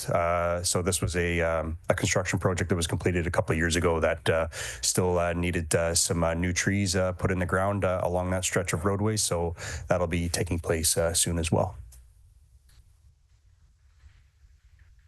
And last but not least was a community project we did with our friends at the Tree Trust. So this was to preserve a large mature black cherry, again in Vic Park, Elora. This tree is well over 100 years old. So again, it was something we worked in collaboration with the Tree Trust. And again, it's another one of the big mature trees in the park. I encourage you to go have a look at. Baum Tree Care did a fantastic job. The tree looks great. Again, removal of some major deadwood, structural pruning to mitigate any hazards to the visitors of the park. So, and I kept a close eye on this tree throughout the summer, and it looks like it was responding well. So, yeah. And I'll pass it back over to Lucas. So our program is, or Todd, I guess, uses a tool which also our Public Works system, our Public Works department, as well as community services use. It's citywide. We've mentioned this several times before. It's a work order system that allows us to track any incoming requests, track our work, and then dispatch that work to be done. This year, through the urban forestry program in particular, Todd completed 136 work orders, and there were 63 service requests. And the difference between a service request and a work order, the work is the actual work order is the actual work that we're doing on site, whether it be us or with a contractor, whereas a service request may be something that comes in from the community or a counselor, or it may be even internal, and they provide a service request, which we then go investigate. This actually leads into the Report It, our Report It segment on our website. I encourage everyone, if they're looking to get the most immediate response to any item, whether it be garbage, whether it be public works, roads, whether it be trees, please go to Report It and sign in, report it through that. It brings a service request directly up, and it's the most efficient way for our staff then to respond to that request.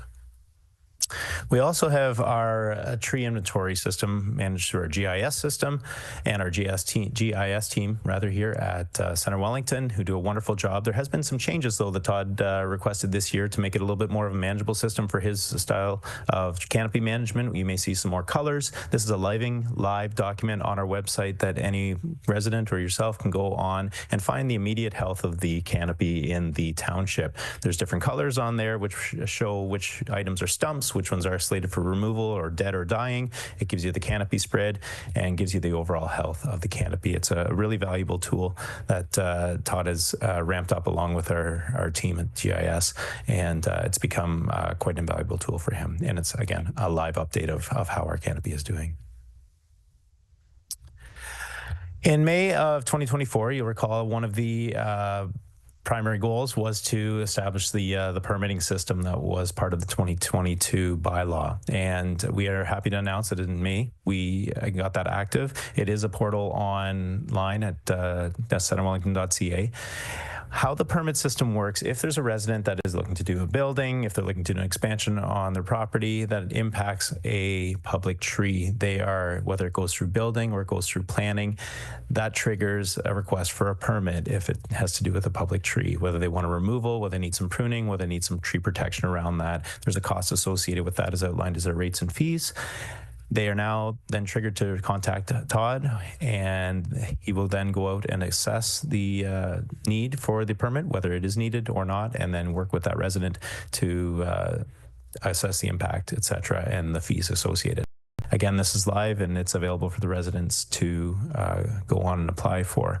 This is an education piece as well that you'll see in one of our 2025 goals that we'll be working towards to educate the public, educate everyone as well about the use of this, need for it, and we're also working through some staffing, some internal procedures as well to make sure that this gets fully developed. I mentioned the reported tool. Please report it. Our capital budget here for 2025 requested budget, you'll see that we're requesting a $200,000 budget. We have an estimated 2024 carryover of 175,000. Last year, it was about the same. There is some backlog of work that due to the vacancy and some contractor scheduling, et cetera, that we weren't able to accommodate this year. So we're working to get through that backlog, and that's where this the year-to-date carryover then transfers over into the 2025 budget. We are ramping up our ash removal, our stump grinding, tree plantings, as well as our community planting events as well. And that corresponds to basically our compensation values. We removed 180 trees. We now have to put in 360 trees somewhere. So we have 200 trees slated we have 200 trees slated for removal next year, with about 400 then slated for planting. And that doesn't include the backlog that we already have. Sorry, I thought you had a question going already. Excellent. And then our operating budget. We have two revenue lines that come through our operating budget. One is we're requesting a transfer in cash in lieu from our trees reserve. So every time a planning application comes in and a resident does not want to either put trees on the premises or they choose not to have trees, there's a compensation value for those trees at $500 a tree, 2-to-1 ratio per tree that we collect on their behalf. And that's a cash in lieu amount. That goes into a reserve. And at this time of the report, it's about 28,000 or so, and we're looking to move 25,000 of that into the 2025 budget for a planting initiative. This is only to be allowed for planting, can't be used for any other items in urban forestry management. And so we have that. You can see the contra account in the expense as well. And the public tree permit fee, we're expecting about a $5,000 revenue in that. If you carry that down into the contra account in the expense, the fee is only spent if we collect any fees. So no fees are spent if they're not collected.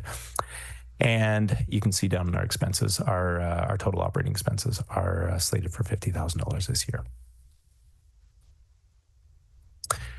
Our 2025 goals are similar to, actually going back further, you can see that we have accomplished our 2024 goals. And we've done that while onboarding a new employee, getting him to know the area, getting to know the trees, and further developing the Parks Division. Our 2025 goals are very similar. We're looking to ramp up our planning program, though, and we're looking to ramp up a little bit of the ash removal that is still needed more in the rural focus. So we've taken care of most of the urban areas, are in a good shape, where our focus is going to move more to the rural areas and working in coordination with Public Works on that. We'll continue to maintain, prune, and remove hazardous trees to mitigate the liability and improve public safety, as well as improve the tree inventory system and track and prioritize, as well as monitor the canopy. We're looking to engage community in education and stewardship events, such as the public tree planting and pruning events, and to continue our education events for the public tree permitting system as well, and the bylaws, and just general knowledge in the public as well about our urban forestry program. And we're looking to further develop relationships and explore opportunities to engage with our community partners. We have several events right now that are looking to be developed or planned for 2025. Todd's already working on with some community plantings, as well as working with our community partners at Neighborwoods and Tree Trust. So that's our urban forestry update for 2024. I thank you for your time and attention, and we're happy to take questions. Thank you, Todd and Lucas. Comments, questions? Councillor Evoy. Thank you. Through you, sir. So I first of all really want to thank Colin and you and your teams. Several times in the last year or so, I've had to call for trees overhanging onto the roads or any number of reasons, and you've all been right on it. So thank you for keeping our residents safe. I'm also really excited about the partnerships between Neighborhoods and Tree Trust. Well done, very exciting to see. And I did not know about the Canopy Health piece online, so great. I'll be using that a lot. My question is around the trees that we remove. So I live in an older area of town, as do many, and some of these trees are 50, 100, 150 years old that are coming down, and I see them and they're in pretty prominent places, corners, roads and things. Whilst I respect that we're replacing trees in other areas for the ones that we lose, is there any discussion or ability to actually put trees back in those beautiful corners and roadways where we're losing them? Certainly I know in where I live, I'm seeing a lot of it. Through you, Mayor, and thank you for the question. So in the public forest policy, that it states the locations upon the removal, what the priority locations are. The first location is to put it back in a similar spot, if not as close to the original spot as possible. Failing that, then it's in the nearby area as close as they can. Failing that, then expand out, obviously. So that is the hierarchy for which we do the plantings. And how they're identified. If there's certain obstacles, elements apply, such as if there's new infrastructure that's there that doesn't allow that, et cetera, take those into consideration as well. The timelines, to your point, it'll probably be a couple of years based on what you're saying. If a tree is removed from spot X, it could be a couple of years before one is replanted. Is that what I'm hearing? Todd, maybe I'll let you take care of that one. So I'll just say, to answer that, I mean, my goal currently right now is to sort of hopefully keep everything on sort of like a yearly sort of schedule, if that makes sense. So, yeah, when it comes to the removal of the tree, and then of course the removal of the stump, and then when a new tree goes in, it's a timely process by the time it's all completed, right? But 2 years, I would personally, I really hope to keep it less than that. So. Does that answer your question? Okay. Just to follow up with that, it is a challenge finding places as well in the township to plant 2-to-1 ratio trees without the density with the growth and everything we have. So that's something we're definitely keeping in mind. Councillor Walton. Thank you, Mayor Waters, and through you. Thanks for the presentation again. Just as interesting as the other night.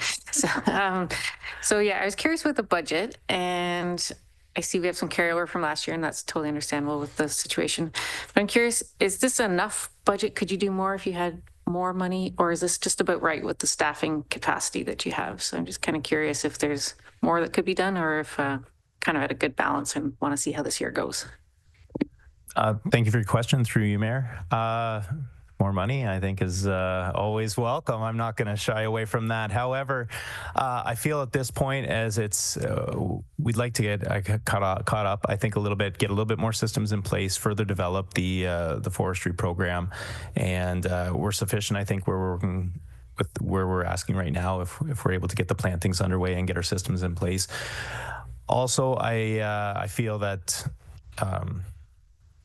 Sorry, I just lost my train of thought on that for a second. Yep. Yeah.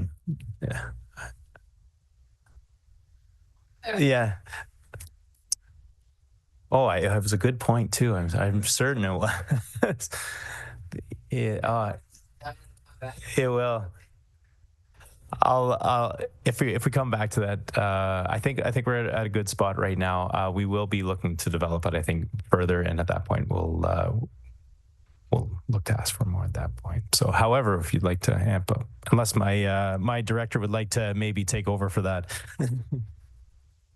Yeah, thanks for the question. I think in the future staffing strategy, there's some additional urban forestry staff looking at. So I think in the future, the program can grow, but of course that is at the wishes of council, and also balancing all of the other needs of the township.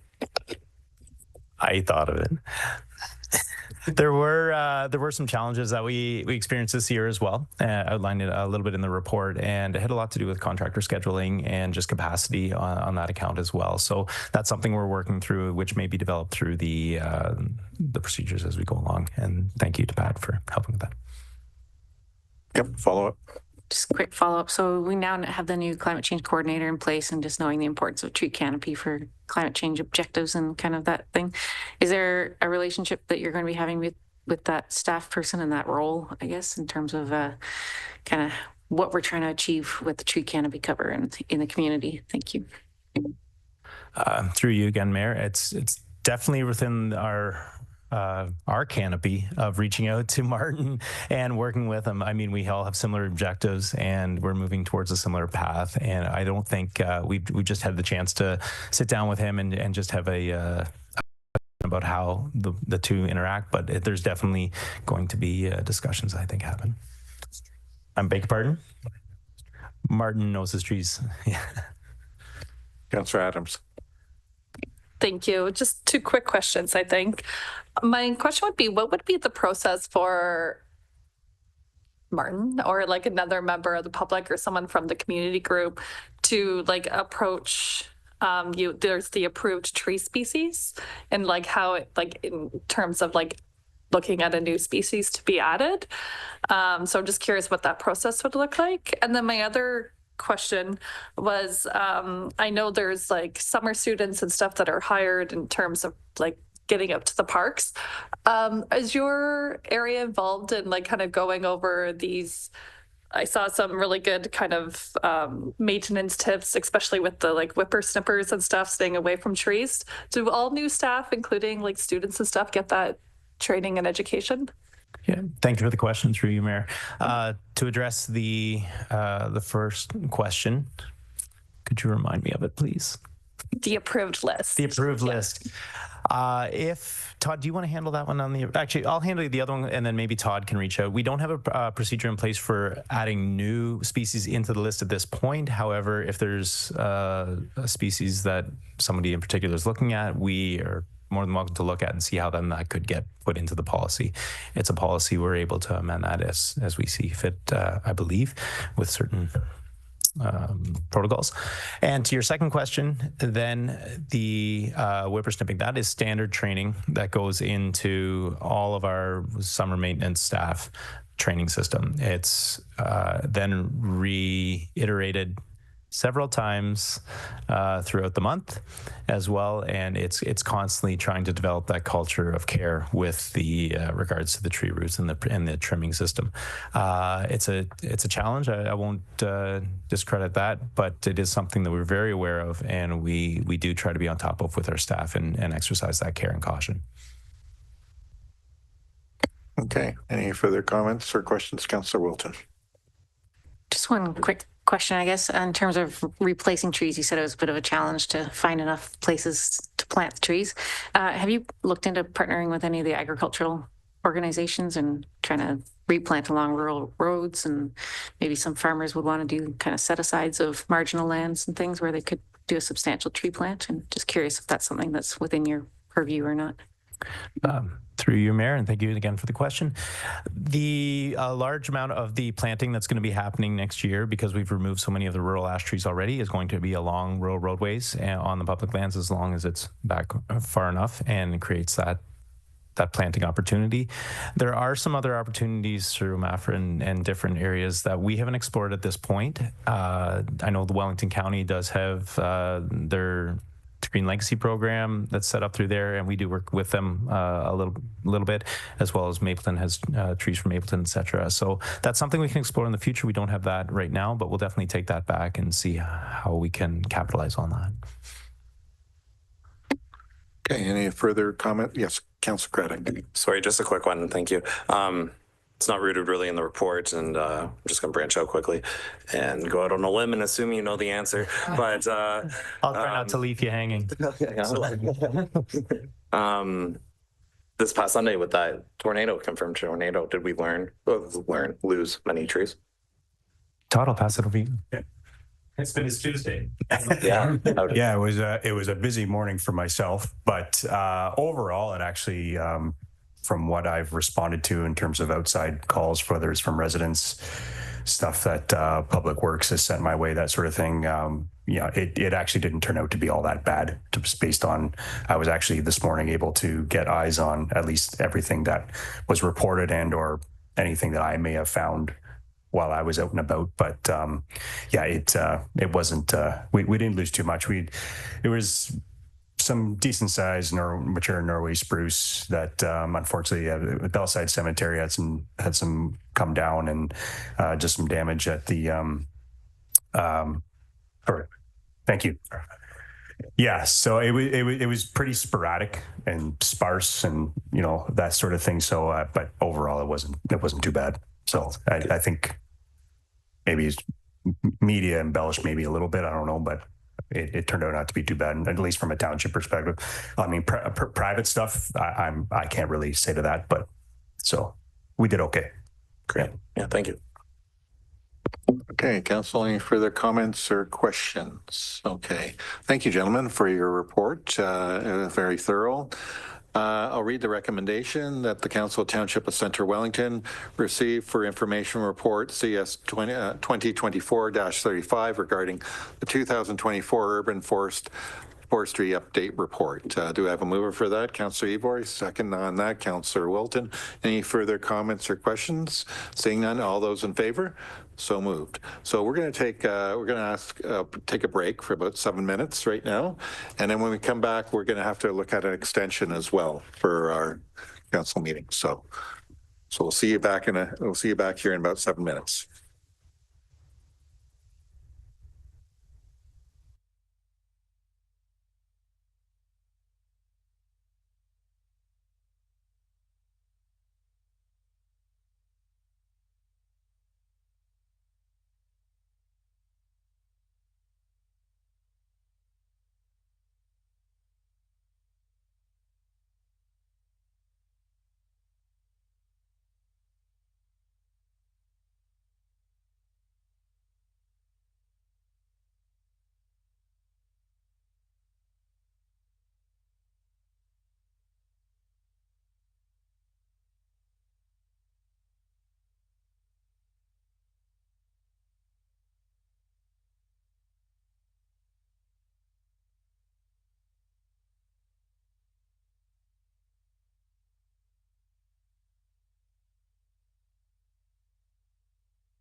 read this, that the Council of Township of Centre Wellington, in accordance with Section 7.7A of the Procedure Bylaw 2021-31, having reached the 3-hour maximum per council meeting, hereby extends the meeting curfew by an hour. So do I have a mover for that? Councillor Craddock, seconder on that, Councillor Adams. Any further comments, questions relate to that? All those in favor? That's so moved. Thank you. Okay. Now we'll move down to item 11.4, My Main Street grant.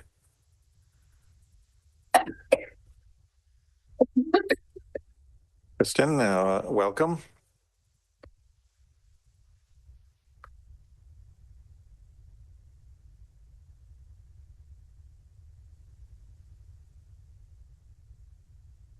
Hey. Okay.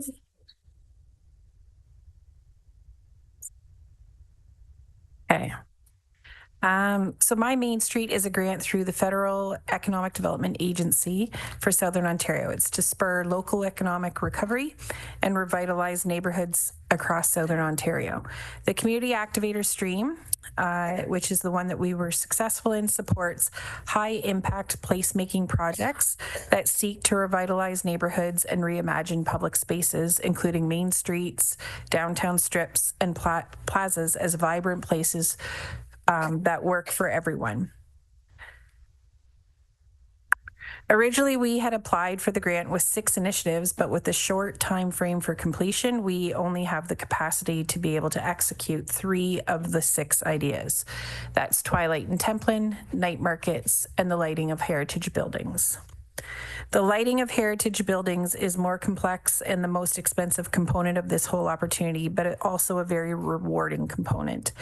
My Main Street has allocated $88,500, and we do have a possible second source of funding that could extend this project further, but we haven't been able to sort all of those details out for this meeting. If the funder was to come on board, it would just mean being able to light up more buildings and cover soft costs associated with the legal agreements with the building owners. We are working on, with this second source, to contribute up to $30,000 in addition. The building owners would be responsible for covering the monthly electricity bills and possibly some installation costs. Staff allocated $6,000 to the My Main Street funding budget to go towards adding more live music to events in the downtown area as a part of the Twilight and Templin series. And I trigger happy there. Okay. And $8,600 to enhance night markets like Witches Night Out and Sip and Shop or other BIA hosted events. The remainder of the funding is to be used to uplight buildings with architectural interest. The lighting will enhance the architectural features with adjustable direction of the lights to avoid shining in tenant windows and can be centrally controlled. Due to infrastructure challenges, Phase 1 is limited to focus on select buildings that can be complete within the deadline. But if directed by council, we could explore ways to offer a Phase 2 in 2025 if there is community interest.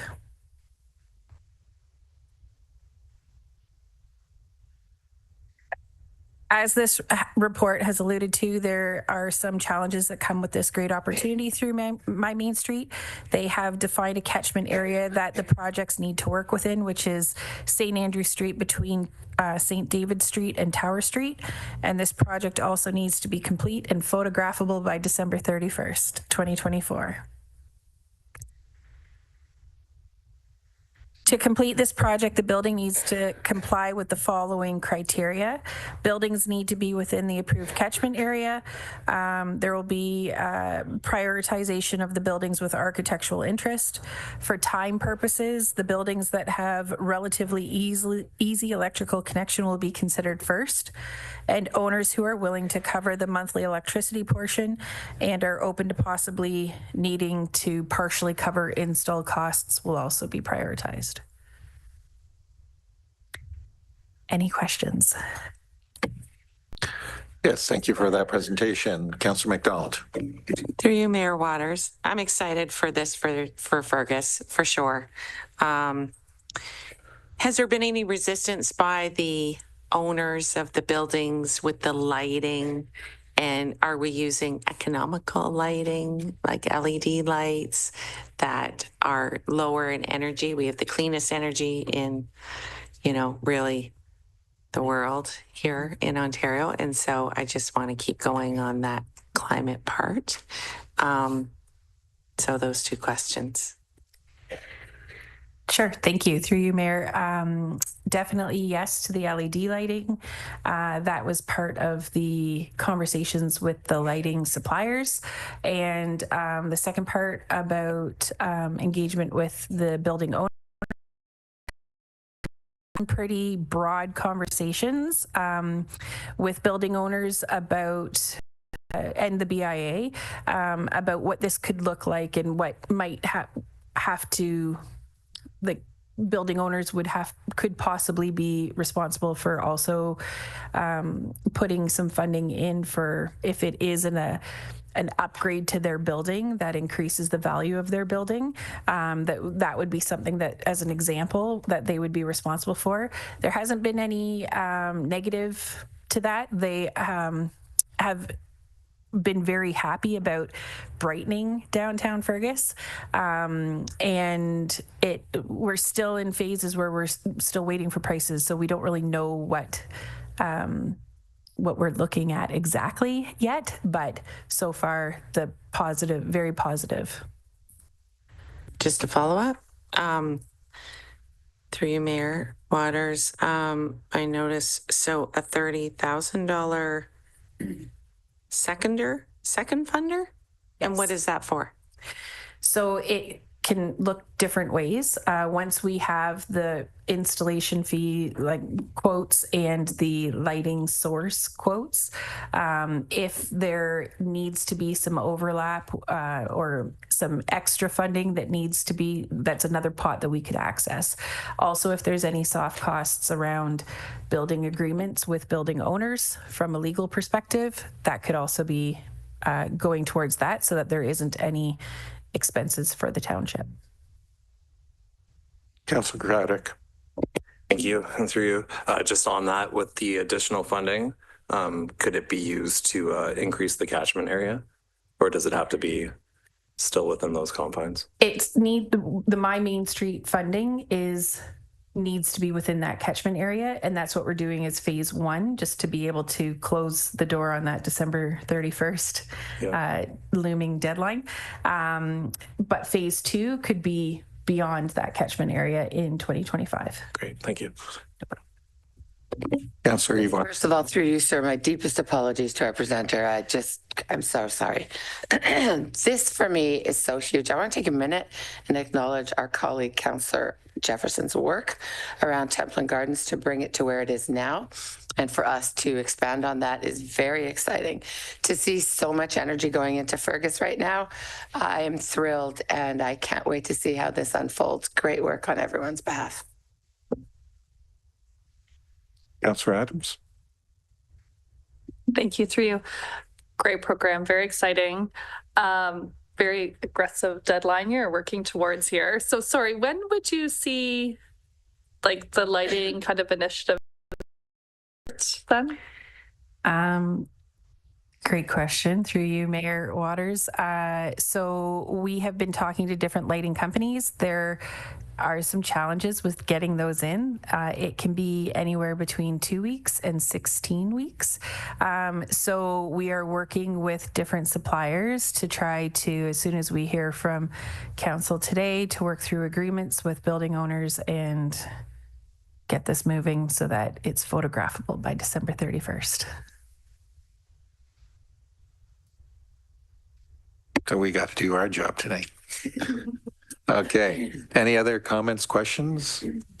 Okay. Thank you for that presentation. I'll read the recommendation that the Council of Township of Centre Wellington delegate authority to the Managing Director of Corporate Services to enter an agreement with the funder My Main Street from the Federal Economic Development Agency for Southern Ontario, FedDev Ontario, for the implementation of night markets, additions to Twilight in Templin, and facade lighting in Fergus as outlined in report CS 2024-34, and that the Council of Township of Centre Wellington delegate authority to the Managing Director of Community Service to identify the appropriate buildings for the pilot lighting program and authorize the agreements with the building owners and contractor to execute the work, and that the Council of Township of Centre Wellington directs staff to issue a media release that complies with the funder's communication plan and include the project on Connect CW, and that the Council of Township of Centre Wellington directs staff to explore a second phase of the lighting project in Fergus to proceed once the Main Street grant pilot initiatives are completed and successful. Do I have a mover for that? Councillor McDonald, seconder of that. Councillor Evoy. Any further comments or questions? Seeing none, all those in favor? So moved. Thank you. Looking forward to that. Item 11.5, Centre Wellington Business Park update to standard form agreement and purchase and sale. And we have Brett here. Thank you. Thank you, Mayor Waters. Through you, staff are here presenting this report to seek approval for an amendment to two modifications to our standard form of agreement of purchase and sale. In our business park process, the CAO is delegated authority to execute agreements of purchase and sale. The business park strategy stated that was conditional upon council having approved a template agreement of purchase and sale. So that was first approved by council in November of 2022. And we're seeking two amendments that municipal legal counsel have advised exceed the scope of what staff could amend themselves and would require a council approval. And that they're fairly simple items. First of all, is a reduction in the minimum lot coverage of the initial build from 15% down to 10%. Staff believe that 15% is difficult for some small businesses to achieve after they buy land from us. And then item two, we had a buyback provision where we could acquire excess land if after 10 years a purchaser didn't build to 40% lot coverage. And what's been reported back to us is that the financial companies are balking at that requirement to buy back. So we took a look at it and concluded that based on the layout of the lots in the business park, we wouldn't use that clause anyways.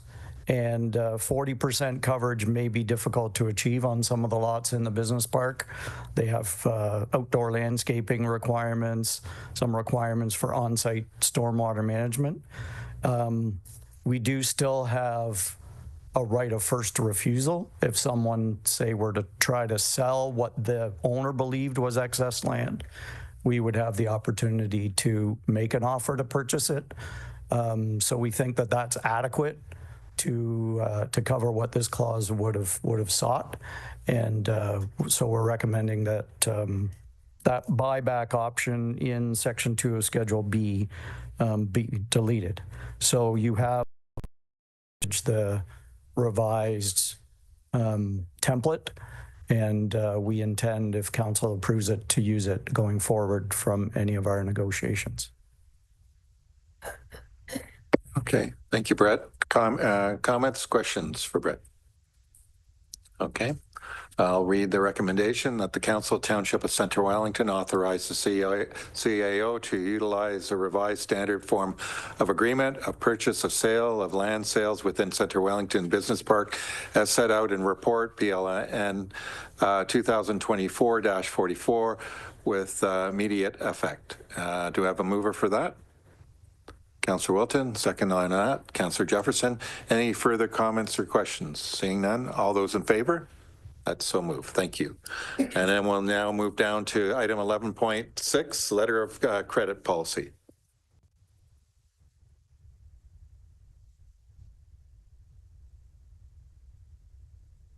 Thank you, Mayor Waters, and through you. At the meeting of September 30th, Council had contemplated changes to the listing of financial institutions from which the township would accept a letter of credit, which was endorsed in principle. However, it was requested at that time that staff bring a policy back to Council to formalize what that would look like. And really what is before you is what staff are proposing by way of the policy to basically enact the changes and set parameters around the financial institutions in which the township would accept a letter of credit. So really just formalizing the process at the request of council at this time. Thank you, Adam. Comments, questions? Councillor Adams. Through you, Mayor. Thank you. This was turned around really quick, and it's just, yeah, it's nice to say. Great job. Thank you. Any further comments, questions from council? Okay, thank you, Adam. I'll read the recommendation that the Council of Township of Centre Wellington authorize the mayor and clerk to sign a bylaw to endorse the letter of credit policy as detailed in Report Core 2024-58. Do I have a mover for that? Councillor Jefferson, seconder on that. Councillor Wilton. Any further comments or questions? Seeing none. All those in favor? So moved.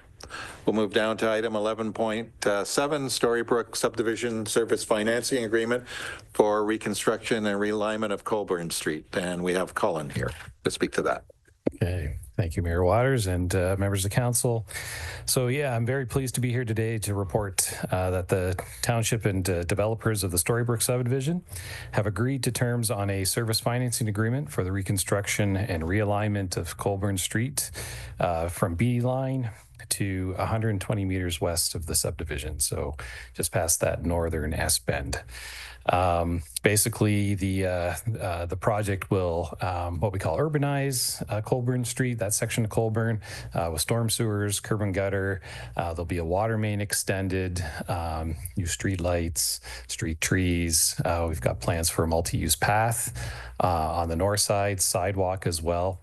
And so we also have pedestrian crossings too. We have what we call Block 265, which is a future municipal park on the south side of Colburn. So we do have some crossings accommodated within the design as well to get to that park and also to get to the Elora Cataract Trail on the other side of the road.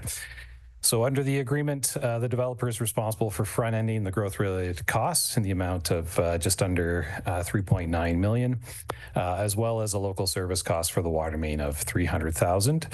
So this is basically all part of the what we call the offsite works. And then the piece of Colburn Street internal to the subdivision is to be constructed and fully funded by the developer at the developer's cost. So, and as council knows, we did apply for that Housing Enabling Core Services grant, which was looking at road and bridge infrastructure that gets housing going. So we're hopefully going to hear about that early in the new year. Once we hear back from that grant, whether we're successful or not, that'll trigger us to move to the tendering phase of the project. And so really the recommendation is to authorize the mayor and clerk to execute the early payment agreement in this case with the township and the development group, and be happy to answer any questions council may have. Comments, questions, Councillor I look Evoy. to the two of you and to Colin, carefully wording my question to make sure that sidewalks, regardless of how many are approved on which sides of the street, that's properly and effectively relayed in advance. Through the mayor.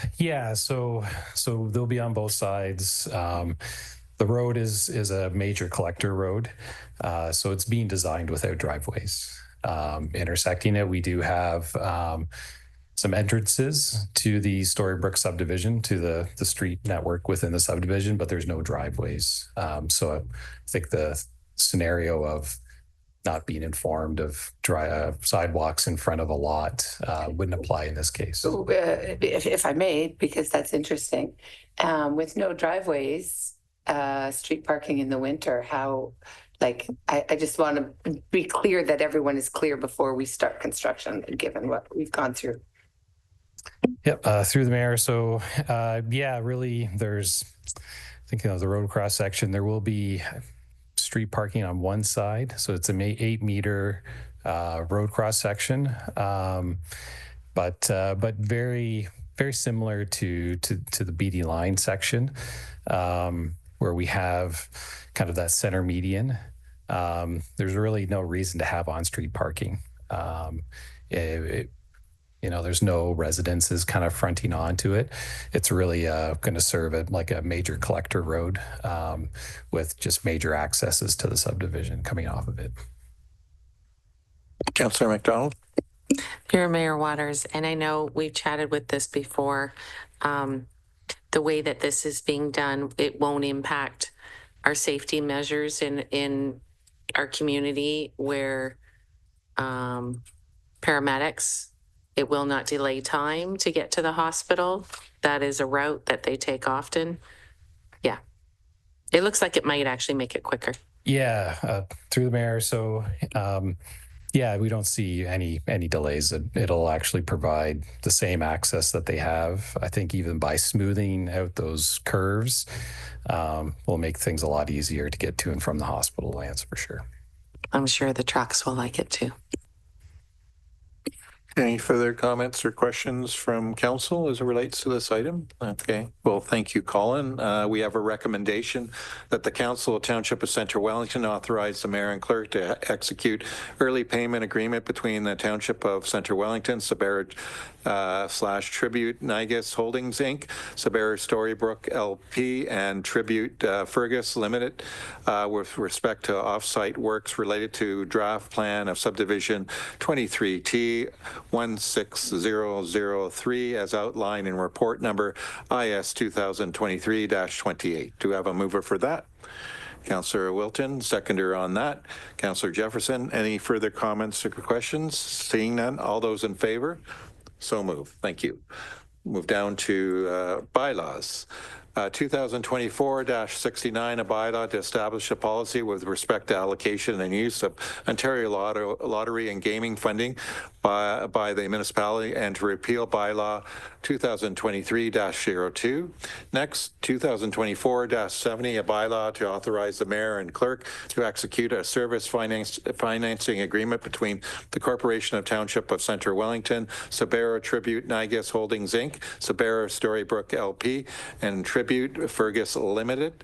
Next, 2024-71, a bylaw to adopt the letter of credit policy for the Township of Centre Wellington. Next, 2024-72, to designate the lands at 6550 Geary Road to be of cultural heritage value or interest. And so we have a recommendation that bylaws 2024-69 through 2024-72 be read first, second, and third time and passed, signed by the mayor and clerk, and the corporate seal affixed. Do I have a mover for that? Councillor Craddock, seconder on that. Councillor Evoy, any further comments, questions? Seeing none, all those in favor? So moved. Notice of motions? None. Motions where notice have been given? Confirmatory bylaw. Bylaw to confirm the actions of council. Recommendation that bylaws 2024-73 to confirm the proceedings of council at its meeting held November 12, 2024 be introduced a first, second, and third time and passed in open council. To have a mover for that? Councillor Wilton, seconder on that. Councillor Adams. Any further comments or questions? Seeing none, all those in favor? So moved. I have a mover for adjournment. Who would like to do that? Councillor McDonald, seconder on that. Councillor Wilton. Any further comments or questions? Seeing none, all those in favor? Good night, all.